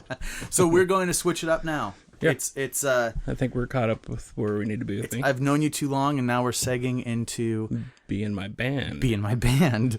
Which is, this would be episode number 5 of Be In My Band. Obviously we talked earlier, this is a different format or a different take on it. I'd planned on, once I ran out of former band members, to move on to just interesting people, maybe people that I've had interactions with or was in the same area with, same scene as, just to, I like hearing people's stories. I like hearing people's past. You came to mind because I can't remember, I saw a post on Facebook. It was your interview with Greg Bennick. Oh, the first podcast. Was that the first one? Yeah, that was the first episode of I've Known You Too Long, was with Greg Bennick. And before I had the website and was putting it up as a podcast, it was up on YouTube. Oh, okay. So I listened to that whole thing one shot for probably 6 o'clock in the morning. And I found it really interesting because I was around the scene, but I wouldn't say I was in the scene. I was around it. So I remember the stories. I remember the people you were talking about. I knew about everybody you were talking about or knew who they were. But it caught my attention. I just like, this is cool. This is something that I want to listen to. So I went to your website. Then I listened to Lex's. Oh, okay, so it had been up for a little while. Yeah. Okay. So then you listened to Lex's next. Well, I listened to it probably the week before I contacted you. Is when I discovered it. So Greg's, Lex's, that might have been the only 2 that I listened to up until that point. So listening to yours inspired me to start mine. I started, picking your brain a little bit about not really how to do it. I think the first thing I talked to you about was doing a documentary on music history of Snoqualmie Valley. And you told me just go for it, that was your advice. You should, yeah. I mean, then, especially if you have a take on it that no one else has, no one would know. They would maybe even want to know it until they saw what you had to present. Right. So that kind of just turned into, okay, what can I podcast about that not only I'm interested in, but I think other people would be interested in? Then I just thought of, okay, I'm going to I'm still in contact with most everybody I've ever played with. So kind of your format, when did we meet? You know, I've known you too long, but just of my musical people. So that was the whole driving force behind it, was that. So that's why you're one of the people I wanted to bring on. Thanks, man. Plus the whole, I wanted to be on your record label back in the day that we talked about. Because I thought Overkill was maybe too, was that even still going at that time? It was probably on its way out. Yeah. There was a little bit of stuff, but it seemed like he did a real push, and we had Said Child, the last Undertow thing, and the Strain record. Okay. And then there was going to be more stuff. And then he got the gig to go out. Ron, who did Overkill, who we've talked about a lot, so much on this podcast, and he has his own episode on here too. Yeah. He got to go out as tour manager for Seaweed and then as Orange 9mm, and that became such a big part of his life. It was very difficult to do a label. Was he... So I saw Orange 9mm Trial. Was that the Paramount? Korn opened. Yeah, he was with them at the time. Was that tour? Yeah. Not many people can say they saw Korn. This was before they were very big. There were more people. Yeah, there were more people in the lobby not listening to them than there were at the show. Yeah, I didn't see the Seattle one. I saw in that show in Portland. Yeah, and I did not know what to think of them. I knew they had a very unique sound. Yeah.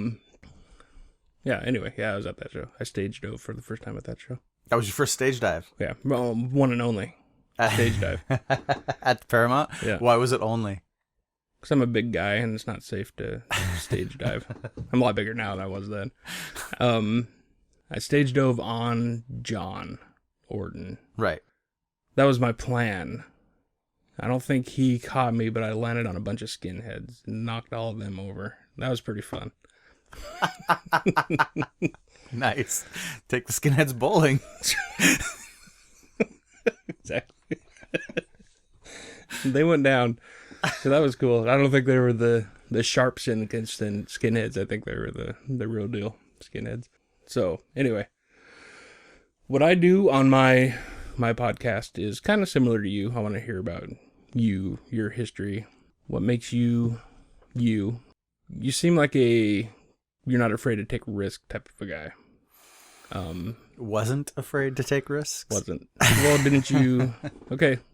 Where were you born? I was born in Bellingham. Okay. In Bellingham, Washington. 90 miles basically from where we are right now. Yeah. And were you in Bellingham you're probably there at the same time my brother. He went to Western. He graduated in 89. Yeah, I graduated from high school in 89. Okay. So he would have been up at Western all the time that I was going up there and skateboarding. The dudes were annoyed and throwing shit out of their dorms at us, and because we skated at Western all the time. Okay.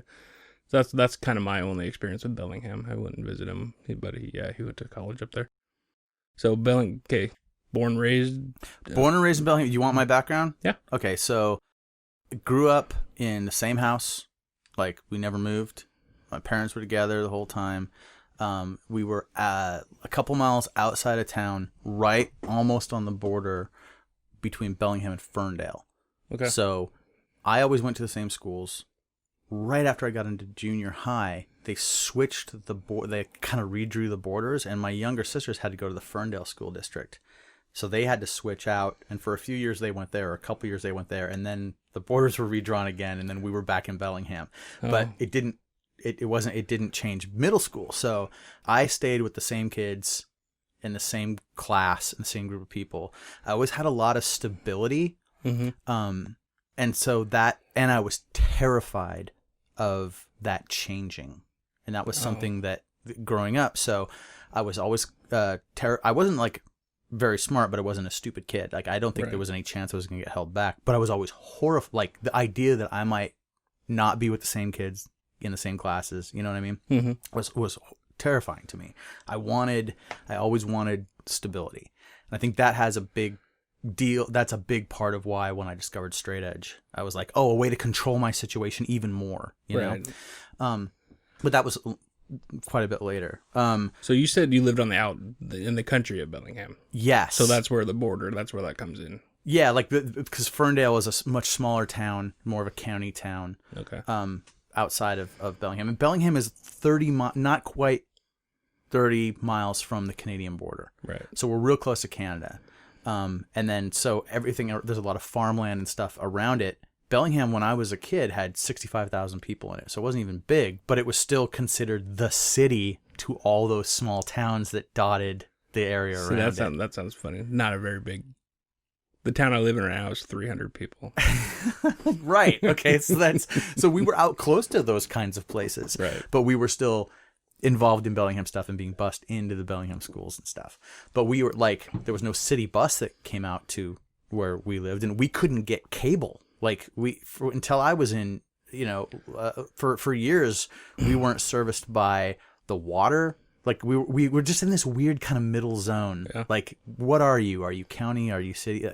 So there was a lot of interesting stuff. And most of my experience up until I was able to get out on my own, and getting out on my own meant getting a bicycle and enough freedom that my parents would let me ride away from the house and not know where I was going. Because as soon as that was the case, I could ride into town on my bicycle. I could go to stores. I could go play video games. I could do, and it's not so like how now. far out of town? 2 miles. Okay. So I would do that, and once that was the case, then it was I could go in and actually do stuff, and then from there I go from become a punk rocker and a skateboarder and all that. But when I was younger, we were just county kids, so we played. The neighborhood kids we'd get together and we'd play football, or we would go hunting. We'd get like BB guns and pellet guns, and we'd go try to shoot birds in the woods, or we'd go build. There was a creek that ran from the woods, like out there. There was a couple different fields that went out to a wooded area, maybe like half a mile out from the back of my house, and we would always go out there and try to build like a dam. Dam up the creek, and we dig holes. We just do all this crap, build forts, whatever, we'd play war all day, just stuff like that. Yeah. And so that was, I wasn't an athletic kid. I wasn't good. I was the slowest runner, the smallest kid, couldn't, catch a ball, but I was still, that was still my thing. I was getting out there, and we were gonna, was gonna get into it. So it was more of a wooded area.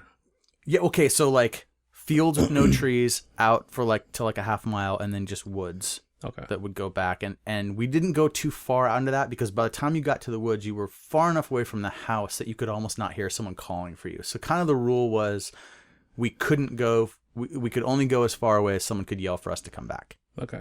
So we pretty much made the edge of the woods our border. Yeah. And there was, there were coyotes out there, and there was a herd of cows that they would bring in every year for a certain number, to graze out there. So we would torment them, and we'd find anthills and beehives and throw rocks at them. We were just awful kids, Right. But I think of it more I definitely think of it more like we're not city kids. We were, we came home muddy and bleeding, right, all the time. Yeah. And so that was my youth, and the only other thing is they took me to see Star Wars and fucked everything up, because then I was just obsessive science fiction nerd kid. Oh yeah. Yeah. That's funny you say you can't go as far as someone can yell to get you back. That's how we knew when to come home. My dad would stand outside the house, whistle. He had a whistle. He had a whistle that you can hear throughout the whole trailer court. That's when we knew dinner was. Right. Well, so you might be out of sight. Oh yeah, we were definitely out of sight. So the one good thing about the way the layout was, where my house was when we were there. If we went to another kid in the neighborhood's house, it was whatever rules kind of applied to the kids in that neighborhood, Right. Or if you were in the neighbor kid's yard, it was like their parents' rules. Some kids couldn't leave the yard; they couldn't leave the fenced-in area. But if they came over to our house, no, we were going. We were going to spend the whole day out in the woods, or out near the woods. So when you say neighbor, how far apart were your neighbors? Well, we had there were kids that lived in a house just adjoining ours, and we were the only two houses on that side of the road. Both houses were surrounded by fields, on either side. Yeah. So if you were driving out Northwest Road that I grew up on, you would just come to a part where there were fields on both sides, and then there'd be two houses on the left and one house on the right. There were some old people that lived in that house on the right, and the two houses on the left were the Petersons. Most of my life, and us. And that was a lot of kids that lived kind of in houses further up would come down to our our house to play because we had like a big yard so we could play football in it. Right. We had apple trees and pear trees and things like that so we could eat fruit, you know, if it was summertime. You didn't have to go home to eat lunch. We could snack out there, you know. Yeah. We could, and just, you know, there was all kinds of ways to get in trouble and hurt. Right. So that was the kind of stuff that we did out there. Yeah. And yeah, so it was weird though, because if, you know, you could pretty much walk out on the back porch of my parents' house and without saying anything, you could just scan the area and figure out where the kids were for the most part. Yeah. So you mentioned you had an older brother. Is that the only two kids? I had two younger sisters. Okay. And I have an older brother who is 6 years older than me. And yeah, everyone, let me see. The closest, so one of my sisters is down in Oregon, and the sister that's closest to me in age is a sheriff's deputy in Bellingham. Oh, really? In Whatcom County. Yes. Wow. Yes. Nice. We run the gamut in my family. What's your brother do? You don't know? Or you can't say? You know, I like to think that my brother and my sister are kind of in the same industry from different points of view. Do they talk to each other and the other? No, they're good. My brother. No, I mean from opposite sides of the bar. Opposite sides of the glass. No. Right now, my brother's kind of transitioning in between stuff, and for the last couple of years, I've been hooking him up and helping him sell stuff on eBay and get into online sales and things. Okay. He was in, you know, he was married for a while. You know, there was some tragedy. Okay. I'm not going to go into details because it's his life and his story to tell. He might not be the one wanting it told at this point, right. But he's, you know, let's just say in my life, people who've known me have known that issues with my brother have been a thing for me. Part of the reason I went straight edge was because he had substance abuse issues, and they weighed heavily on me as his younger brother. Okay. And that is all behind him now. Good. And he's 50. Good. So it's a long time to have gone to put that stuff behind you. So it's very good. It's a good part. It's a good story now. Good. Yeah. But as for what he does right now, he does online sales. Okay. Cool. Yeah. Is he still in Washington? Yeah, he's up in Bellingham with Okay. my parents, and my sister, who's the sheriff's deputy, is up there, and both my parents are still up there, and a lot of my family. Once I got out of Bellingham, though, I stayed out. Yeah. Yeah. My family's kind of spread. Got a brother in Hawaii. Got a brother in Woodinville. And I'm in Cooley City. Do you ever get to Hawaii? I've been there twice. Went there for What part? Oahu. I've been to Maui. Okay. I've been twice. My brother, yeah, it's interesting. First time I went, he had planned. He bought all of us tickets to go. Me, my brother, my mom, and my dad. My mom passed away before she got a chance to go. Oh. He was pretty successful guy, so he was working for Starbucks. So we got to go for that corporate office, Starbucks. We got to go over for that. Then the next time we went over was for his wedding.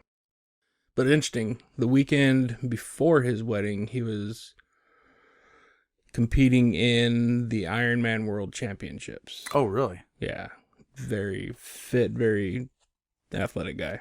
No, Ironman, that's not where they throw the giant, like they throw the big barrels up in the air? No, that's strongman. That's strongman, okay. No. Ironman is you swim 2.5 miles, you bike ride, I think, for 118, then you run a marathon. Oh, yeah. Okay. Yeah. So, something I'll never do. Yeah. Join the club. So that's what he does. So yeah, we're pretty different. So 6 years. How are your sister? How much younger are your sisters? The sister who's a sheriff's deputy is 2 years younger than me. Okay. And my younger sister Andrea is, I don't want to get this wrong. She's I think 6 years younger than me. Oh, okay. So my brother's from a different marriage. Oh, okay. Yeah, he has a different mother. Was he in the same house? Growing up? Yeah. Until he was like 15, and then he lived with my grandmother when he was in high school. You know, it was the 70s, Yeah. and he was getting into all kinds of trouble.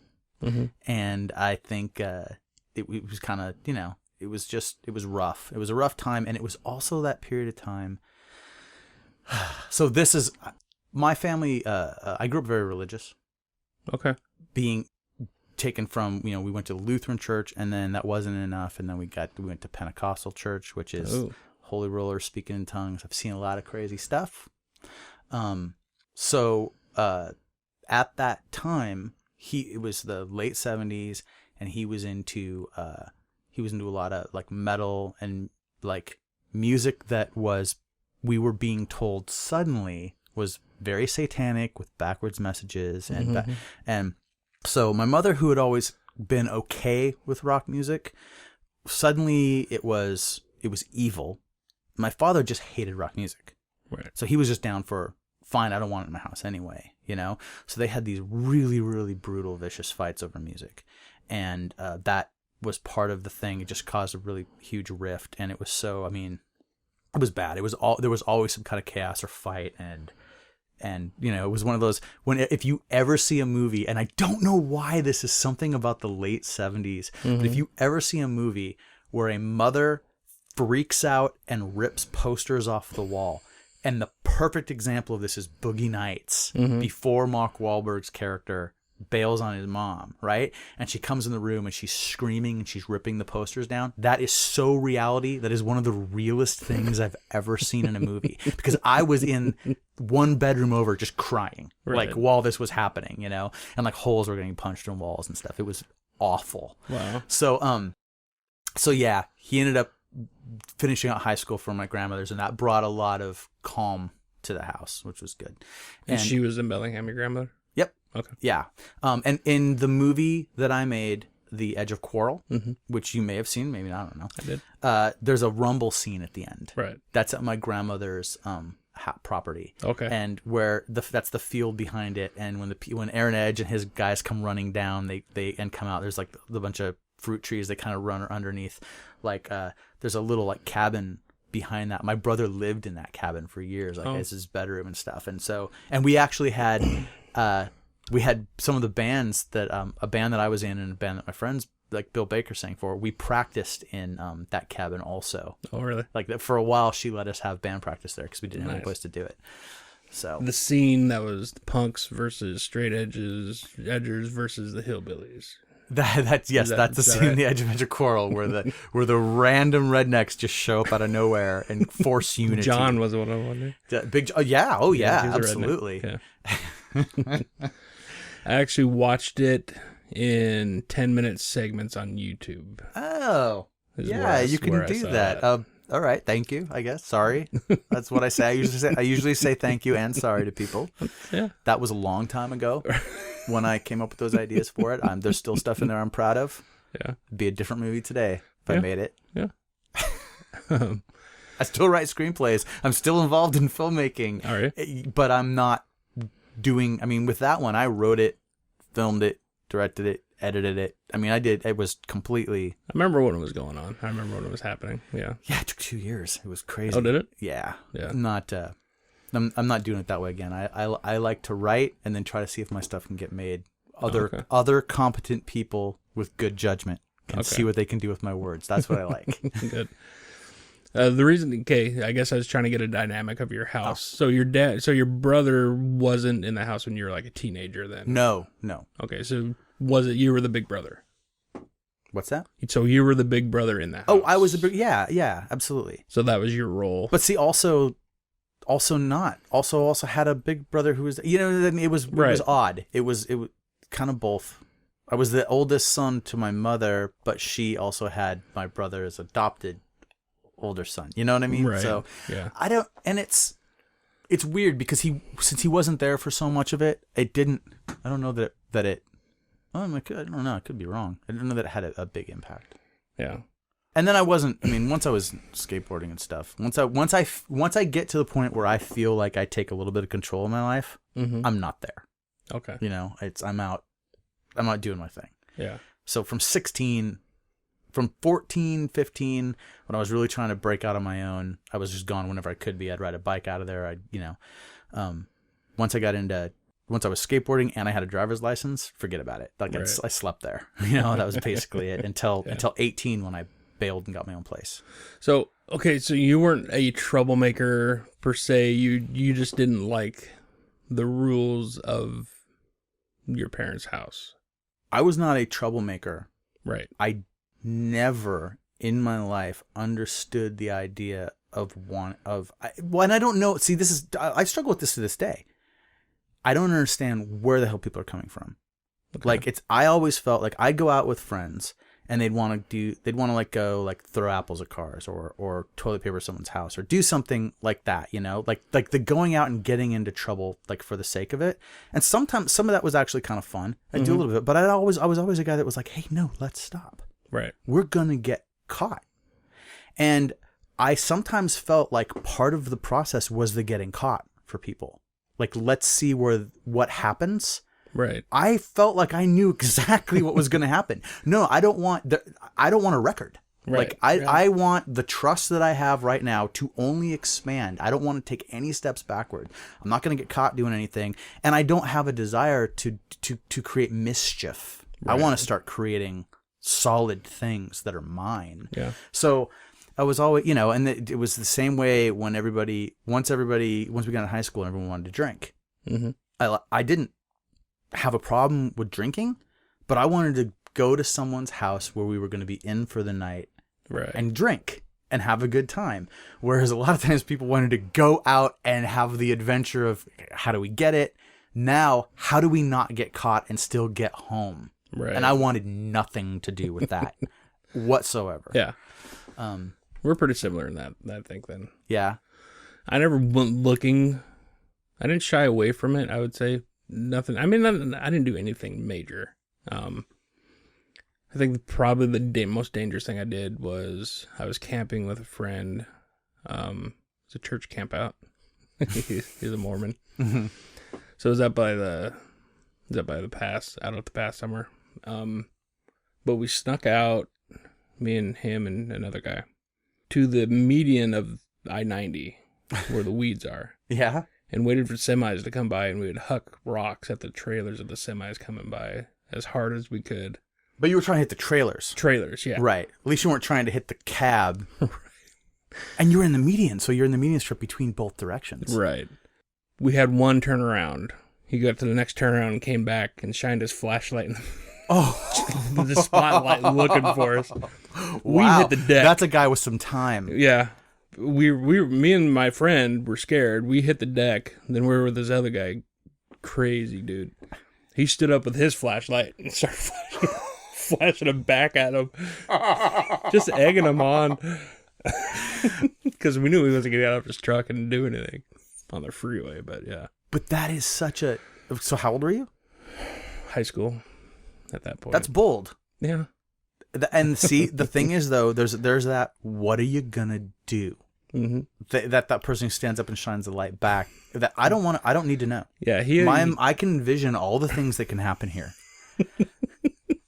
Yeah. What if this trucker decides that this is the time he's going to put his foot down? No more. Yeah. He's got a gun, and you're the example. I think I have selective memory of what I did as a kid. Because when I hear other people talk about me, it seems like they're talking about something different than I am now. Obviously, because I've grown up. I've had a couple run-in truckers. I don't know why. My friend ended up with a CB once in his car. He was borrowing his dad's truck or something and had a CB on it. So I got on a trucker channel and I started just talking shit to this guy. Obviously, he was driving and he didn't know where I was. We're out North Bend by the McDonald's out there or whatever. I was just flipping him so much shit, telling him to come fight me and all this kind of stuff. Oh, no. Not thinking anything of it. And he goes, I know where you are. You're out of North Bend by the McDonald's. And it's like, oh, shit. How did he know you were there? Because he was there like... Because it's in range, probably. I still think I told him to come down. Okay, come fight me. Yeah, then I took off. Come to the McDonald's. I wasn't a fighter. I didn't know how to fight. Never been in a fight in my life. Oh my God, there's a prank phone call that is like the king of all prank phone calls. Forget Jerky Boys, right? Right. It's the Amanda White prank phone call. Huh. And it's a dude who basically calls this guy and is talking about Amanda White, who's the guy's wife, and he's just making up stories. And the guy is losing his mind. And then near the end, if you've heard this phone call, you know what I'm talking about. But anybody listening, you can just type Amanda White prank into YouTube, and there's multiple versions of it up, and it's awful, but it's astounding how long it goes. And the guy on the other line is trying to set up the fight. Where are you gonna meet me? Really? He's like, you do sound serious. The guy that's doing the phone goes like, and it's like, let's meet at the McDonald's, and then is acting like he doesn't know which McDonald's the guy means, and it's just and the guy's like freaking out and screaming, I'm gonna bring my gun. He's like, why don't you fight me regular? He's you gotta hear it. Regular. You fight me regular. You would bring a gun, you pussy. It's just it's hilarious. But then when you realize how mad the guy that he's pranking actually is, it's like, okay, someone took the brunt of that. Unfortunately, it was probably Amanda White. They never showed he never cleared it up before the phone call was over. Oh, he keeps telling. That's the thing. You'll hear it when you listen to it. He keeps telling the guy it's a prank. He's like, it's a prank, asshole. Hang up the phone. And then when the guy won't hang up, he just goes another direction with it. And near the end of it, he's like, you don't know who this is, man? I got you riled up, bro. He starts acting like he's maybe a friend of his. And then the dude's just like, I don't know who you are. But it has a very part of what makes it, I think, so amazing is there's a real dark edge to that, because that guy's total anger got taken out on somebody. No, I had to. Yeah. So we're to the point where you have your license. Yeah, I jumped ahead to that, definitely. Okay. So the key things for me was hearing punk rock music. Okay. And I was searching for an identity so hardcore in like junior high. So you said your brother was metal. He was metal. AC/DC. Kind of. I mean, it's funny now because now that I know like metal people, he wasn't like that. He was just like a 70s rocker dude who was into AC/DC. Yeah. And I liked that stuff, but it was. I for whatever reason I gravitated to a lot of like more melodic music. I loved that 80s new wave stuff. Okay. But I also loved Van Halen, and I also loved AC/DC a little bit, like Back in Black, and I loved. But once it would get like when Motley Crue was a big deal, I remember thinking a little too much, too much for me. Maybe right. It's cool, but I kind of like the way they look, but I can't get this through the door at my house, right? I can watch the video shows. I can, and there's some, there's rock stuff on there, but when Motley Crue comes on, I gotta change the channel, because if mom walks in and sees that TV's going out, like she might cut the plug or something just to make sure I can't watch this evil anymore. Right. So but what ended up happening? So I was, I don't know. I loved Rat. Rat was a big deal to me for some reason. I thought they were very cool. But a friend of mine, one day when we were just getting into high school, we weren't sure what the deal was. We were just kind of weird kids. Someone gave him a Suicidal Tendencies cassette, and we went walking to 7-Eleven from his dad's house, and he played that cassette all the way, the couple mile walk to 7-Eleven. We got Slurpees and we walked back, and that walk changed my whole perception, because I couldn't get that through the door. I mean, like, that was going to get listened to on headphones, but I was going to listen to that every day. Like, I need this. I need a tape of this. And then right after that, he started looking around for more stuff. So for a little while, he was providing me the music that I was listening to, and he went right from that into Sex Pistols. And was it a boombox? It was a boombox, nice. Absolutely. Nice. I think we called it Ghetto Blaster. Oh yeah. And his name was Sean Day, and I'm going to do a podcast with him. Cool. We've talked about it. Sean got in a ton of fights in high school. He was like our champion. I think, I remember you were. And we talked recently. He says he knows the number of fights, and he remembers every one of them and why. So really? I'm going to travel to him, and we're going to do a podcast that's just the fight discussions. Oh, wow. And I think it's going to be great. Where's he at? He's I think he's in a Longview. Oh, okay. Yeah.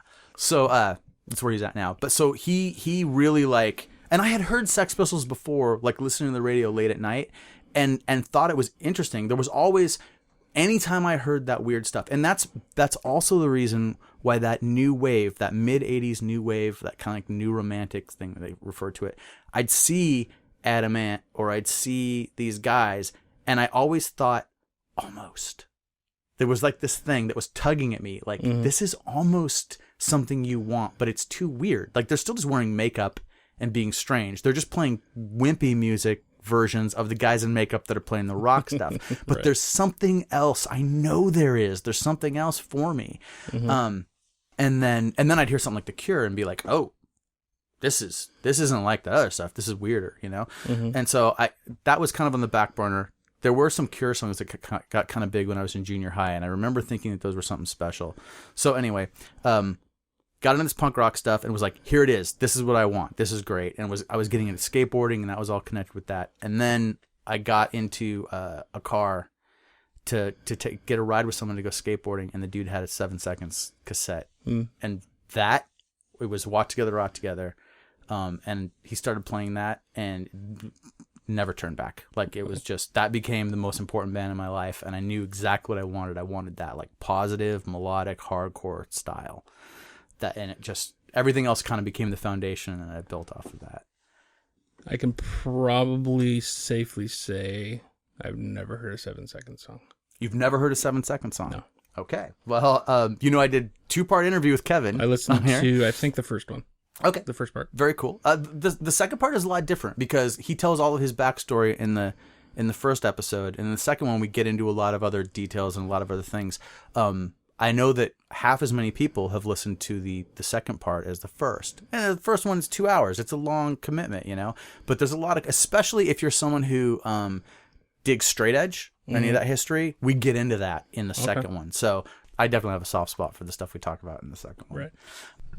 Okay, so we had to take a little break there. I think where we're at, the Ghetto Blaster trip to 7 Ghetto Blaster trip, I heard 7 Seconds in the guy's car, and that put me on, like, the path literally to today. Oh, and I brought up The Cure, bands like The Cure. Right. And what I discovered, and I think Soda and I talked about this a little bit, is that I always kind of liked those bands, and I did feel like bands like The Cure and the Smiths and Depeche Mode and stuff like that, a lot of the girls that I was interested in liked those bands a lot. And wanting to be around those ladies, and that was the music they listened to, and I discovered, well, this isn't bad. Like, some of this is pretty creative and pretty good. Yeah. Plus, they don't necessarily like the screaming and yelling a lot, you know, a little bit, you know, like my high school girlfriend liked Minor Threat and 7 Seconds a little bit, but she was much more into The Cure, you know? Right. So it was a way to have something in common with hot new wave girls. So I don't care how uncool any dude anywhere thinks that music is, because I wanted to hang out with hot new wave girls. So Right. yeah. I can't believe we went through my whole podcast. I didn't mention Kiss. Oh, Kiss. Oh my God, that was my whole childhood, really. Okay, that makes sense. Yeah. We were not allowed to have Kiss in the house at my house. And we were talking about, did my mom think it was evil? She bought me the Peter Criss solo album when I think she said I asked for it when I was like 3. Nice. And she just thought it was a cute little painted up clown or whatever. She didn't really know. Oh, yeah, I know. But I don't know if she got it. It was either Knights in Satan's Service or Kids in Satan's Service. Yeah. Yeah, it depended on which church you went to, I think, is which one it was. Yeah. Those clowns were evil. Exactly. Those precursor insane clown posse dudes were evil. Yeah. Yeah, so that was my childhood. It was Kiss, and so it was always hair metal, stuff like that. Anyway. I know, but the music just felt like a revolution. Like, especially music that said, I am different, I am this, and this is what I'm trying to do. I wanted purpose to it. So I like Sex Pistols was cool because it was just fly in the face of authority. Yeah. And, you know, be loud. And Suicidal was cool because it was funny and dangerous, right? The guy screaming, I shot Reagan, I'll do it again and again and again, right? All that, you know, that was like, oh my God. You can say that? And actually, no, I don't think you can say that, but he did. Right? But like 7 Seconds opened me up to a world of music that said, and then shortly after that, Minor Threat, that said, hey, fuck your society. I want to live my life like this. Yeah. And then so that leads to straight edge. And boom, from there, it's just a... So 7 Seconds is straight edge? No. They're not straight edge. No, Kevin actually brought that up. I brought up the fact that I'd seen pictures of him with X's on his hands. And then he tells a story of how pictures of him in the band with X's on his hands come about, and it's a great story. Everyone go listen to the Kevin Seconds episode because it's got Henry Rollins in it. It's got some good stuff. Yeah. So you didn't know him personally? I was much. Back then, he became like my hero. Like Right. every lyric that I read, I was just like, oh my God. And I wanted to know more about him. And I would, read interviews and but in the 90s, I met him a number of times. Okay. And I wrote, I would write something in a zine about him, and then I'd send that zine to him, and he'd like send back a nice letter. So we had a little bit of interaction, like to where when 7 Seconds would play, I'd go up and say, Kevin, what's up? And he'd say, hey man, how you doing? Okay. And so, we weren't buddies, but a little, we knew of each other. Right. Me more so of him than him of me, for sure. So that's probably a little less of I've known you too long. Yeah.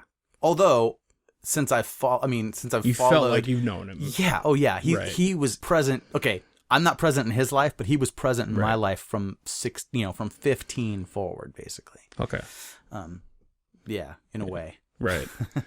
Influencing me. Okay, so listening to your other podcasts, you've gotten into a little bit. You've asked people when they claimed Edge or whatever. Mm-hmm. What that means is, for some people listening to mine, you may not know what straight edge is. It's a lifestyle that is no drugs, no alcohol, supposed to be abstaining from sex, I believe, depending on how strict you are with Is that how you the believe guidelines. it? That's what I've heard. Right. There are reasons for people to think that. Okay. The guy who wrote the lyrics that people are basing it on says that's not what he meant. So. Oh, okay. So. Which is who? Ian MacKaye. Okay. It's from the song Out of Step. Okay. I don't drink, I don't smoke, I don't fuck. At least I can fucking think. Okay. He claims that you can't put the word up after the word fuck in that song because it's too many syllables. It was supposed to be I don't fuck up. Really? He says that he does, and I've read this. I'm paraphrasing him, but he says he doesn't associate the word fuck with his sex life. Okay. That's a negative word. So I think he's probably wrong. Not he's probably wrong, but I think at the time it was probably more idealistic, and it went quickly out the window. Like, okay. You're not going to find a lot of straight edge people that believe that they shouldn't have a sex life. That's kind of crazy. Right. What is the history? I guess we don't need this. That stretch this out. Is he the founding person of straight edge? Ian MacKaye wrote the song Straight Edge that Minor Threat performed. Okay. And that essentially started it. I mean, there were little things. I mean, the whole idea of the X on the hand comes from him being his band of Teen Idols. And I'm not going to do justice to the whole history of it here, but once that song comes out and Minor Threat becomes a big deal and people know about it, the experiment has gone crazy. Like it's outside of whatever border that anyone thought there would be.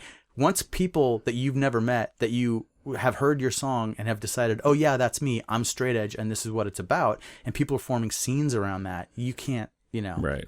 So takes on a life of its own. I think he likes it, but I think he's always been a little bit like, what? Mm-hmm. I started what? Right. And you could hear, there are different interviews with Ian out there where you can kind of see his different responses to this. And he's always been awesome. Everything I've ever heard him say about it was awesome. I've read it in print, I've seen video, and I've heard him talk about it in person, and it's always been great. And then I've heard other people say that supposedly he said this and he said that. It's just people talking shit. Yeah. And no one ever saw Ian drunk or smoke. Right. Have you seen any of the Foo Fighters Sonic Highway? Yeah, a little bit. I saw the DC one. Yeah, that's almost all Ian MacKaye did. The majority of that was pretty interesting. He's an interesting guy. Yeah. I mean, there's so much there we could talk about. But so you said something interesting to me when we were on a break. You said that you didn't call yourself straight edge, but you didn't ever do anything. No. I probably drank a total of maybe 5 drinks total. 2 being a beer, 2 being Bartles and James wine cooler, which they came right back up. They do make a bathroom smell nice. And I think I tried... I drank a lot of wine coolers when I was younger. Some Souse? What was the name of that stuff? Clear... Zima. Sorry, Zima's just funny to me because Bill Baker sold out on Zima. That's right, Bill. I'm telling you a story, buddy. Yeah, but the straight edge scene was comfortable to me because I didn't drink, smoke, do drugs. I just found it kind of silly, I guess, the notion that you have to claim it or project it or put the X's on your hand. I just like, just live it, just be it. But you see, and that makes so much sense to me coming from what you just described, because for you, that was just, why would you put a name on something you already were? Right. Right. And right. So, but like for me, it was, I can break out of, I don't have to be my brother. Okay. I don't have to be this thing that's bothering me about all these people around me, that it's expected of me. Mm-hmm. And I don't really want to do it. I mean, like, so for me, it was a way to it was like putting on armor mm-hmm.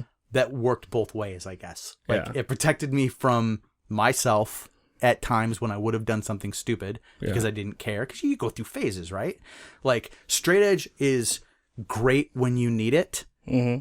And it's just something you should remember not to throw away when you feel like you don't. If it's something that is great for you when you need it. It sounds to me like it was never something you felt like you needed. No. And I can imagine from looking from that perspective that it looks kind of asinine. Yeah. And I love it. I love the crappy parts of it. Okay, I love straight edge. Yeah. So, I mean, you would have been something that like straight edge people would have been thrilled to have, if you were like totally down. But it's a kind of a commitment though. Then it's kind of like you got to get in and learn like what the rules are. Right. And it's definitely seemed like it was a club, it's a scene, and I was friends with everybody. I was never not friendly with anybody in the scene. I was always accepted.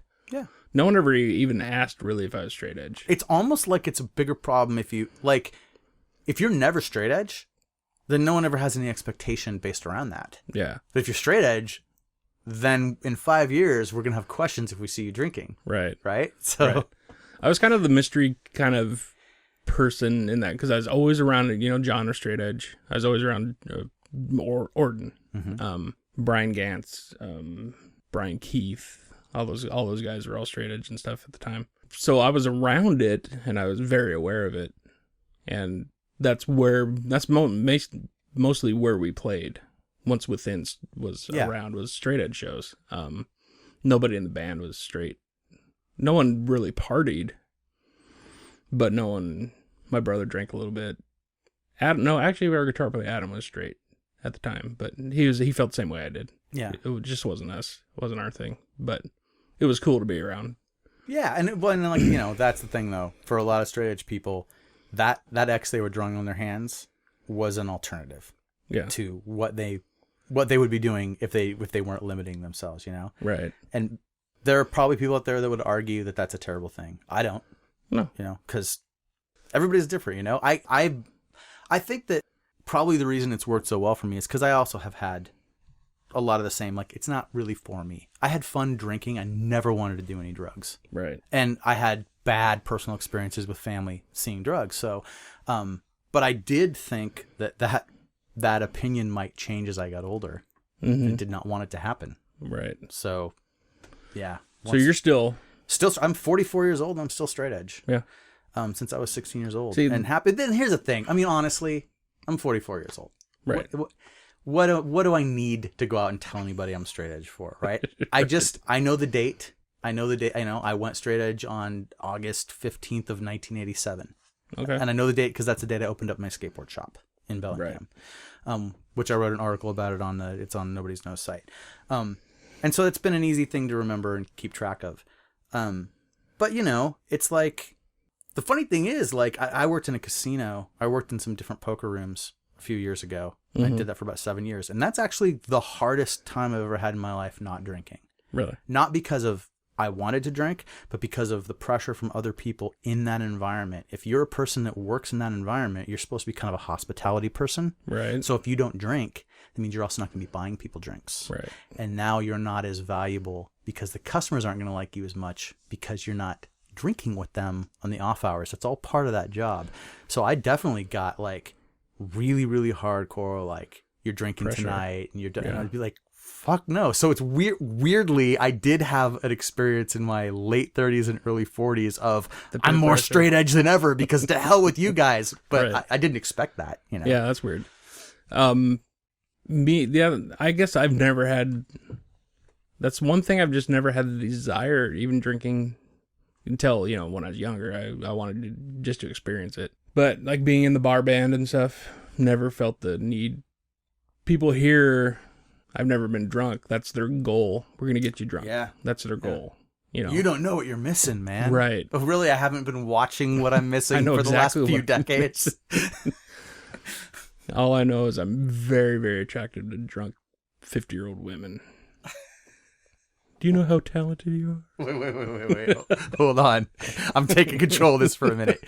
You are very attracted to drunk 50-year-old women? Attractive to. Oh, attractive. I thought you said attracted. And I'm like, dude, tell some stories. No, attractive to. Nice. Yeah. Are they attractive? No. Not any of them? Nobody's attractive when they're drunk to me. Nobody. Okay. I see past the looks and it's just done. I have no reason to be involved. Well, also, you're in a band with the pastor, so if you're like trying to, Yeah. score the MILF, he might be a little upset. No. He's a very Or the GILF. the gilf. He's not your typical pastor. Oh. He partakes a little bit in the alcohol. Okay. But that's, that's not entirely... I've known religious people on both sides of that fence. Yeah. And yeah, but yeah, I've never felt that need, or I don't feel I'm missing anything Right. by not doing that. So you claimed EDGE 1987. Yeah. Was there a scene? No.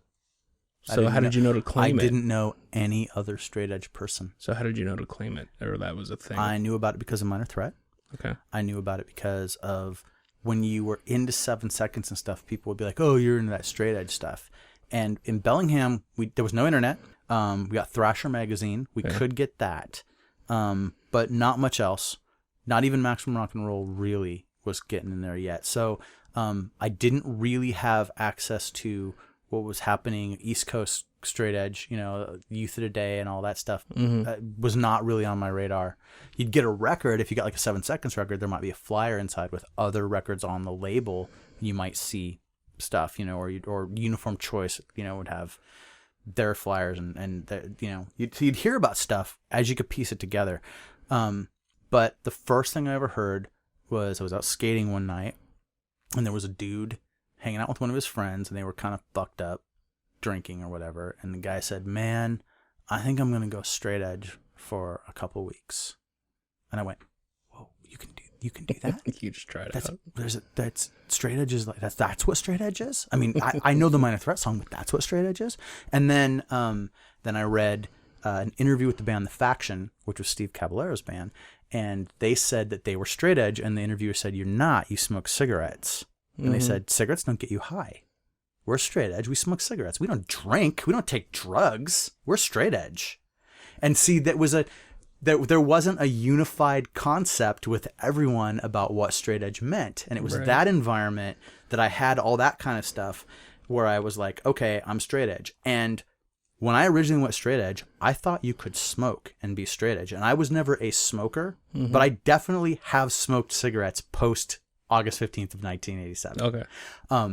And that went away the better understanding of straight edge as people started getting more information and zines and Maximum Rock. We got more connected to Maximum Rock and Roll, and we got connected to Seattle people, and the straight edge scene got bigger.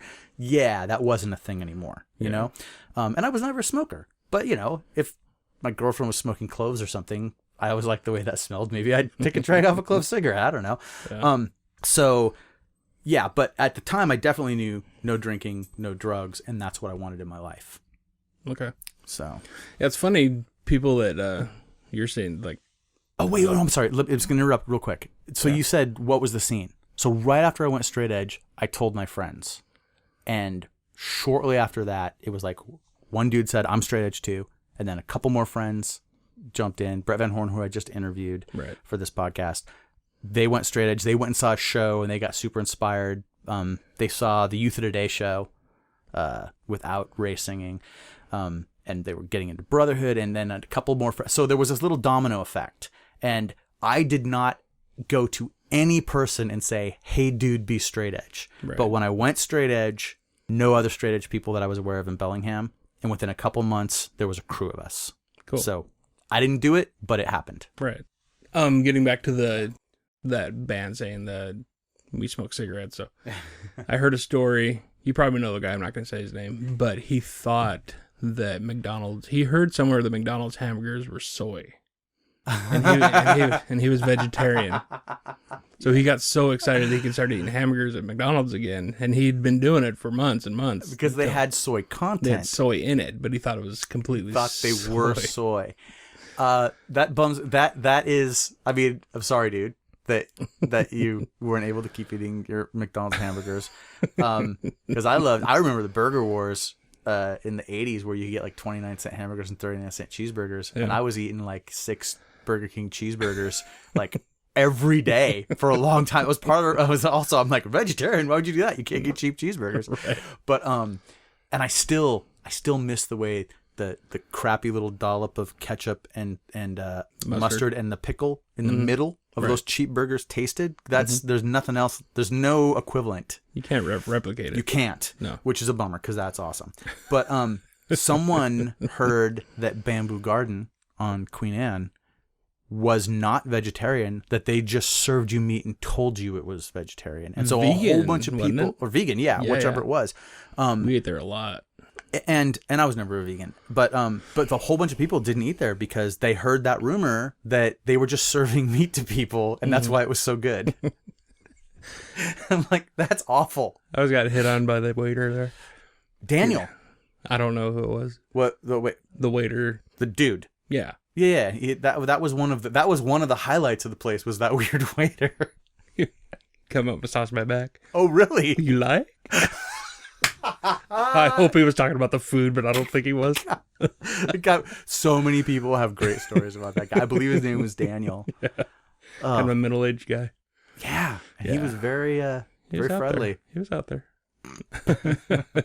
Great place to eat then. Bamboo Garden and the Globe. Did you go to the Globe? Huh. The Globe was up on Capitol Hill, and it was a volunteer vegan breakfast place, mostly vegan. They had biscuits and gravy. And not as good as Denny's? You know what? Or better? Better. Really? And that was what I fell in love with, because it was like, oh, finally, I've got biscuits and gravy back again. Is that when you went vegetarian? Because you could finally drop the Denny's No, but I was so happy. I was so happy that I actually had some biscuits and gravy that I could eat. And then, it was only for a few years until the guy basically retired and kind of left. The guy that ran the show retired, and he left it to his employees or one of his employees, and they just ran into the ground. Yeah. So no biscuits and gravy anymore. Oh, man. So this is what I meant. Okay, we'll get back to you. You opened a skate shop. You were 16. Mm-hmm. So this is what I meant. I don't know I can't remember if we were recording at the time, but I said I pictured you as a guy who's kind of fearless. But anyway, that's because I was saying kind of people I want to interview. 16's pretty. But fearless that's just stupid. Like that's just not having the experience to know that you can't do that.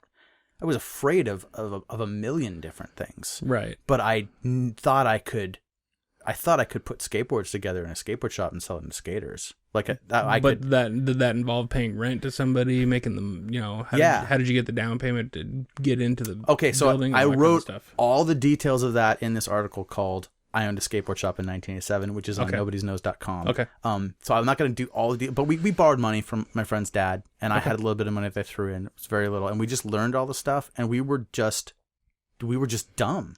We can do that. See, I was afraid of a million different things, but within that pathway that I had forged for myself with skateboarding and with punk rock, no, we could put on a show. No, we can go. I mean, there's not a mosh pit happening at the show. Hey, let's go start one. For a while, that was the kid I was, and so I might have been kind of fearless in that way, but I did not in. Okay, you're not afraid to take risks. Yeah. Well, that's gotten me in tons of trouble in my life financially. Right. But knowing you, I don't know what's involved in a record label. When I was, playing music, wanting you to sign us, like you said, you're laughing at that word. I probably had a way different vision of what it actually was. Right. But I would never have the guts to do that. I probably would now, but the music seems so different now that it's weird. But right. And see, now I wouldn't do a record label. Yeah. Because it's just, well... I think you probably would. I don't know. I might put out records, but I don't know if I want to do a record label as my main thing. And see, when you do it at a hobby level, it's just not, you're not able to do what the person whose band you're servicing, you can't do what they need. Even when you're trying to do it full time, it's very, very hard to give people what they need. So did you consider that a hobby then? When I started, I just wanted to be involved. Like, so when the skate shop closed, I went out and started just working regular jobs and trying to be an adult, which was such a stupid idea at 18. Right. And thought I was going to stay in Bellingham. And then I got a little bit of money. I got some money from my dad. And I'm like, I started doing a fanzine called Excursion. Okay. It's photocopying at Kinko's and stuff and putting that out. And then I'm like, okay, I want to do a record. I'm going to see if I can figure out how to do a record. And I'd become friends with Ron. And Ron was doing Overkill. And he was like, oh my God, dude, it's not difficult. Here are the different steps. You just call, and so he was able to show me that there wasn't more to it. Right. You always think there's got to be more to it, but at a basic level, it's just make the order, get the stuff, put it together. Now what? And I figured, well, I can figure out the now what. I'll put an ad in that Maximum Rock and Roll. It's cheap, and I'll see if I'm sure people will just buy them all. Right. Which wasn't the case, but so I was going to do a compilation of Northwest hardcore stuff. Okay. Northwest punk and hardcore, and the only band that came through for me was 1007. And I was like, why don't we just do a 7-inch? So I put out a 1007 7-inch. Okay. And then once I did that, I sold enough of those to get the money back. So I was like, oh, I can put another record out. And I was able to pay for the ads, and I was able to do, So I just kept rolling it like that really slowly. And then after a few releases, my friend John Lisa from this band, Sleeper in New York, they became Serpico. We had met through Maximum Rock and Roll. He was doing a small record label also, and he said, hey, there's this distributor in New York called Dutch East. You should sell your stuff through them. So I started doing that. They would just take 50 records and they'd sell them, and then I'd get a check, and it was more money than had come in from any one place for the record label at one time. There was no good distribution network then. And so then I would also trade records. So I'd be like, hey man, I'll trade you 20 of my record for 20 of your record with some other small label. So we would do that, and then I would just pack up the records they sent me and send them to Dutch East. And I had a relationship with the woman there that I knew. She would just be like, yeah, just send it. If you say it's good, we'll put it out. And so they were selling my stuff every week. Really? And I was starting to get money in off the pressings, but not a lot. And I had this 1007 wanted to do a record, and Undertow said they were willing to let me put out this 5-song demo that they had done as a 7-inch. And I could not possibly afford it. If I sold everything, I was not going to be able to afford to do this. And right about that time, the woman at Dutch East said, if you ever wanted to put out a record, we would pay for it. Wow. And I was like, oh. And she said, yeah, well, it's called a P&D deal. And basically, we get exclusive distribution. And they were the only distributor I had at the time anyway. And you still do your mail order, and we do a deal, and we would just do. And I said, well, can I... My thing was, and this was something that became a point of contention because the deals that people made with Dutch East became a big deal. People got angry about it later in the 90s. Mm-hmm. As I said, I want to be able to either do a record with you or not. And that was how I thought at the time. And maybe it was because I did the business with the skateboard shop. I was able to see some of the writing on the wall. I'm like, I want to be able to stop this at any point and continue on with no problem. She goes, we'll sign a contract for each individual thing that you do. Each one will be its own new special deal. I said, cool. He said, we have no claim on you. Each one, so if it makes its money back, then it's cool. And after it makes a certain amount of profit, we split it, whatever the percentage was.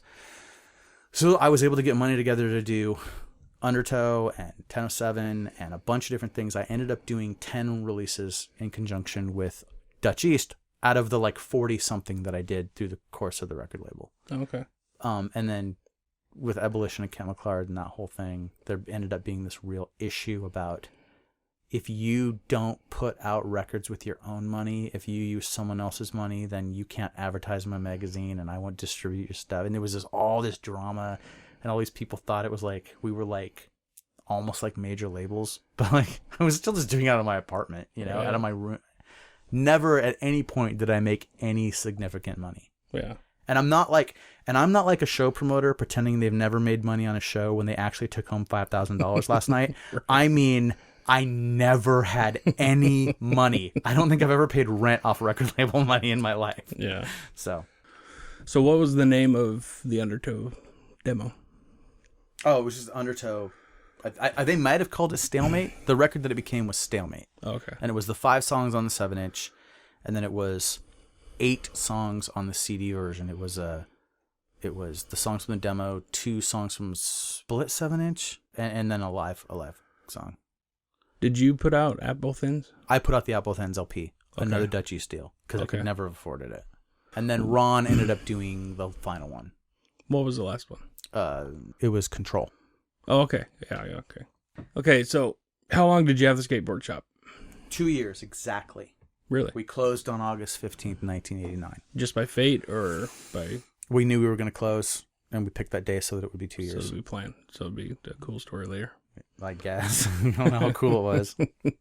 Sounds cool. Wish it had not closed. Yeah. Now, when you say skateboard shop, I'll admit I didn't read the article. That's fine. Was it a repair shop or you sold boards? We sold boards. We sold boards and shirts, and in the end, we had records, and we put complete boards together for people, and we had everything there. It was we were open every day. We were open 7 days a week. When we were in school, we opened at 3 in the afternoon, and we'd be open for 3 hours. Okay. So we'd go home at 6, and it was fantastic, man.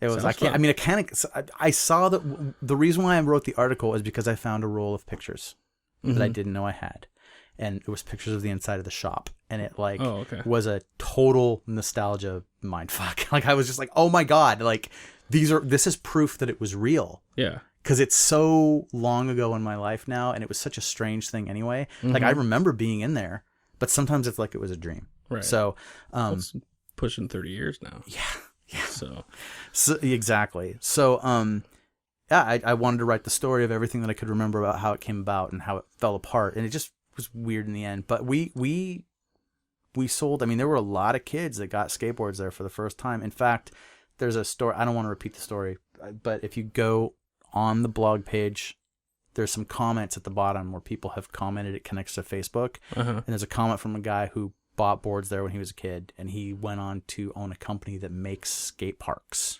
Really? And he says some very nice things about the influence we had on him. Oh, cool. And he was like, I don't think you know how much influence you had on a lot of people. So that was a real trip for me, because I'm like, no, it doesn't start and end in my mind. Like it didn't really affect anyone else, did it?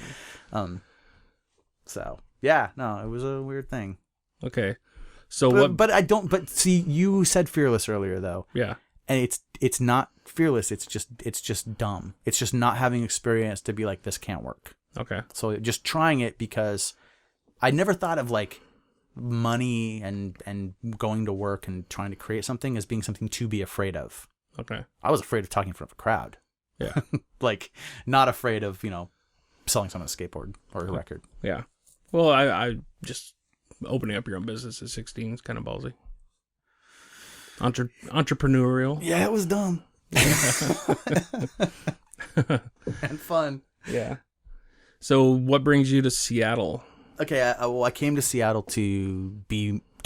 that deal that Dutch East was offering me was, they were starting to talk to me about that right around the end of 1992. I was in a band in Bellingham. We were breaking up.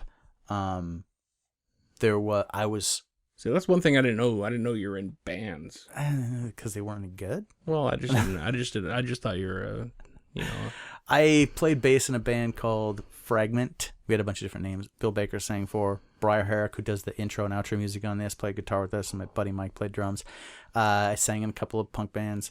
I played bass in this band called Bull Goose Looney with 2 of the guys from 10 of 7, an earlier incarnation of 10 of 7, and a dude who had been in Brotherhood. And that was the band that was going on at the time. And I was really excited about that. We kind of like a Lookout style, not a hardcore band. Mm-hmm. And when that started to fall apart, I was getting just much closer.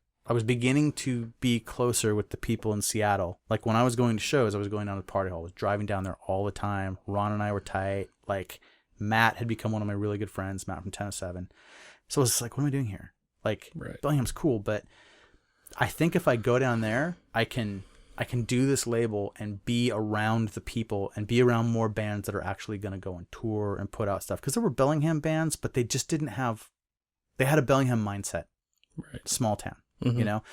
So, yeah, I moved down basically to pursue the label. Okay. And that's where we start running in the same scene. Pretty much, yeah. Yeah. I mean, the firehouse, the old firehouse blew up and started becoming a thing in 93 through 94. And you got those big Undertow shows. I'm sure you were at some of those where there's just like the whole place is packed full of people. Yeah. So I'm kind of up to being insane. And then the story of Excursion is just whatever. Put out a bunch of records and then it petered out and almost completely died. And then I made the movie EDGE OF QUARREL. And then I kind of did another big oomph push with Excursion with the stuff that was happening in the early 2000s because I was really inspired by the new people that were involved. And then a lot of that fell apart too. Bands broke up as their records came out, stuff like that. Just the stuff that got you, you know? So now you're doing this Nobody Knows website? So Nobody's Knows is... yeah, and that's why the symbol is the question mark turn, so it looks like a nose. Oh. If no one knew what that was. My friend Drake and I we would have these conversations, these like epic conversations that would go on for hours on the phone where we would just be saying crazy, funny stuff to each other and laughing like lunatics. And then she would always say, nobody knows how funny we are. And when we worked together, she was my boss for a while. Right. When we would work together, if other people were working in the office with us at the stores place we worked at, like they wouldn't have any idea what we were talking about. Right. And we would just be giggling or we'd be having a really intense conversation about like Henry Rollins' spoken word show she was at when she was 17 or like all this other stuff, you know? And they would just be like, you guys speak another language. And we'd be like, yeah, you guys have no idea. Yeah. Nobody knows. Right. And so that's where it kind of came from. And so a couple of years ago, I started doing some stand-up stuff. Really? Like, not to do stand-up, but to be able to try to beat that fear of the crowd because it was hurting me in some other parts of my life. Like I would go try to talk to a producer about a script that I'd written or something. And I'd be sitting across the table and it would be this guy and two assistants. And that would make it a crowd. And then I'd sweat and be nervous and not be able to find the right words. And I'm like, this is stupid. I can sit and talk to people for 6 hours if I can find a way to get interested in the conversation, but I can't plead my case when I need to, you know? So I challenged myself to go up on stage at open mics, and I went out and changed my name and grew a beard and stopped cutting my hair so I could so it would be like a costume. Right. And then I just didn't ever shave or cut the hair off again after that. I think they call that aversion therapy, actually. Oh, that may be. I just felt like I could pretend it wasn't me if it went really badly. No, I mean the facing, like putting yourself out there, your biggest fear. Okay. Putting yourself in the middle of it. Right. And so the thing is, I only went up 5 times. It worked spectacularly. Really? Like I have I still feel nervous and I would be terrified. Like we went out Drake and I went to an open mic this Friday and I would have been terrified to get up, but I would have been better at it. Yeah. You know, than I was. And so I have actually done pitches to like panels of people. There were like 10 people sitting facing me, asking me questions, and I'm pitching, and been so much more comfortable than I ever was before.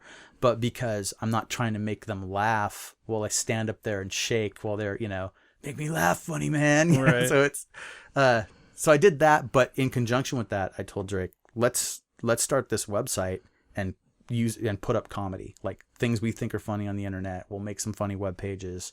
And so we started doing that, and that morphed into I can host my podcast on it, but it will still maintain the idea that this is a comedy website, because if at some point I get together, I have dreams that maybe I'll never get to, like putting together a sketch comedy troupe, like and making funny videos for the internet and stuff like that. Yeah. And I'll have at least a place to host that that people come to and check out stuff. So for right now, it's just the podcast. So how long have you been doing the podcast? Recorded the first episodes of the podcast in January of this year, so 2015. Oh, it's only been going this year. Yep. Okay. So I didn't miss out. But Nobody's Nose has been around for like 4 years or something. Yeah. See, I got a weird thing with fear of... I can't speak in front of people either, which is weird being a frontman of a band. Being in a band. But I had sang in bands too. And I couldn't... What always bothered me was in the time when someone was tuning. I would feel like a weight was coming down on me that I couldn't stop. Yeah. And I could never... And like, you know, I could never do what I could do at Denny's for 3 hours with, you know, with people that I knew, where we could just talk about bullshit and sometimes amuse people, but I could never do it at a show. What I hated about it was when I sang really aggressive, really yell, really kind of guttural yelling, what that would do to my voice would make it really high when I try to talk. So in between songs, I'd be like, okay, he does this. Yeah, but that's kind of rad. Like an idiot. See, now I would want to go the other way. I'd be like, all right, thanks, guys. Thanks for listening. But I'd rather play in front of 300, 400 people than sit in a room of 3 people and play. Oh, okay. I'm more nervous in a small setting than I would be in front of a lot of people. Right, because with all those hundreds of people, you can just spread the judgment out. Exactly. And now that I play drums, I can hide behind that and I don't care. Sure. So, all right, cool. Well, that will probably wrap this one up. Excellent. Okay, so I basically I've talked about. I mean, people are probably know about the website. I want to make sure people know about your website. Okay. It's www.chatwithcarl.com. Chatwithcarl.com, and that's the home of the podcast. Right. Which is Be in My Band. Be in My Band. Yeah. And you've got, what, 4 episodes up? And I have 3 episodes up. Okay.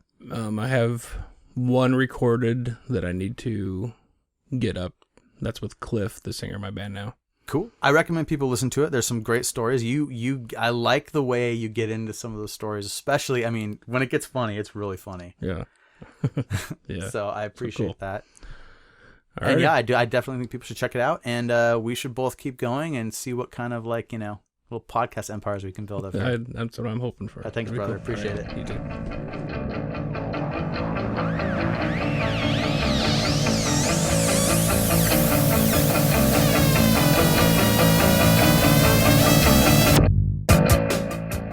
Hey, okay. I hope you guys had fun with that one. I had a lot of fun with that one. It was kind of cool to get the tables turned on me a little bit there and talk. Definitely go check out Carl's website, Chat with Carl, Carl's podcast, Be in My Band. I know he's got a lot more stuff coming up, and I expect that once he gets through his old band members, he's going to find a way to pivot with this thing and keep going. I know he's really enjoying it, and I've enjoyed listening to his episodes, so check that out. Now, I'm going to do some corrections. We do a corrections section, as you may know. And right off the bat, I'm just going to say we screwed the pooch completely on Van Halen conversation. Like, it's just embarrassing, okay? I'm going to start with my awful mistake, which is I was so wrong about Pretty Woman. It's not on Van Halen 1. It's on 1982's Diver Down LP. I don't know. In my memory, they all just mixed together. We got all mixed up about a lot of stuff about Van Halen. I don't know if we said anything right at all, actually. So, the Just a Gigolo and the California Girl covers were on the Crazy from the Heat EP from 1985 by David Lee Roth. That's his debut solo release, and he was still in the band when it came out. So those, right before he left the band, they were doing those things concurrently. As for the Monsters of Rock tour in '88, that was not Hagar's first tour with the band. He joined in '85 or '86, I think '85, and the first record, 5150, that was released in '86, and they toured on that record that year. Monsters of Rock was in 1988, so they had definitely toured already. Yeah. So, not that, sure anyone really cares too much, but there was probably some people while we were talking that were like, no, you guys are wrong, because I do actually hear about some of the things I get wrong on here, which is actually part of the fun, and I enjoy it. So don't stop. If you hear something else that's wrong, let me know. The other thing that I'm not sure if we got wrong or not is when Carl says that his band asked the guitar player from Trial to play, I assume he meant Brian Redman, but Brian Redman was a bass player, and the story seemed to line up with the bands he was talking about, but it might have actually been Brian Johnson, also known as Spicoli. I might have fouled that one up, and just by suggesting Brian switched the conversation there. I'm not actually sure, but I think it pretty much works either way. It's one of those dudes. Yeah, I don't know of any other corrections to make necessarily in the episode. These are the only ones that I caught. I'll bet there's more.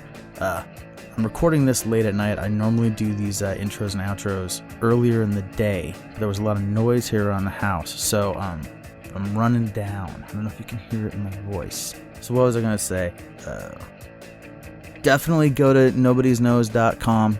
Check out some of the other stuff I put up. I mean, the podcast, you listen to it now, but you may be listening to it somewhere like not off the website. You got to check out the blog page for each episode. See the photos we put up. Check out some of the links to some of the stuff we talk about. If you hear about a band or a show or something, that a place maybe that you don't know what we're talking about, if you go to the blog page, there's a pretty good probability that I will have written some kind of description or linked something off of the blog page about that specific thing. So just go check it out. See, and plus, anytime we mention a band, I'm linking videos or live sets or just, links to their websites. There's some fun stuff on there. Yeah, so do that. Plus, we talked about the article I wrote about my skateboard shop. That's up on there. It's in the rants section. Click through the links. There's a store up. I've got old leftover records, basically, from some of these bands from my label from back in the day, and DVD copies of my movie and all kinds of stuff, But I would also love it if you guys would follow me on Twitter, @NosyNobody. If you would go like the Facebook page. That's really important. We need to get more people liking on that. So it's facebook.com/NosyNobody. Tell your friends. All right. I've been saying for a while we're working on another show. We are working on another show, working on another podcast. It's moving slowly, but it's coming forward. Before too long, Nobody's Knows will be more of the podcast network that I want it to be, but it's still under wraps as to what it is. Until I've got one in the can and I know it's actually going to work, then I'll announce it. All right. I'll talk to y'all later. This podcast is a product of the Nobody's Knows Podcast Network. Executive producers David R. Larson and K. Drake Streetman. Music for this episode provided by Polymorph from the record Artifacts, Demos, and Debris.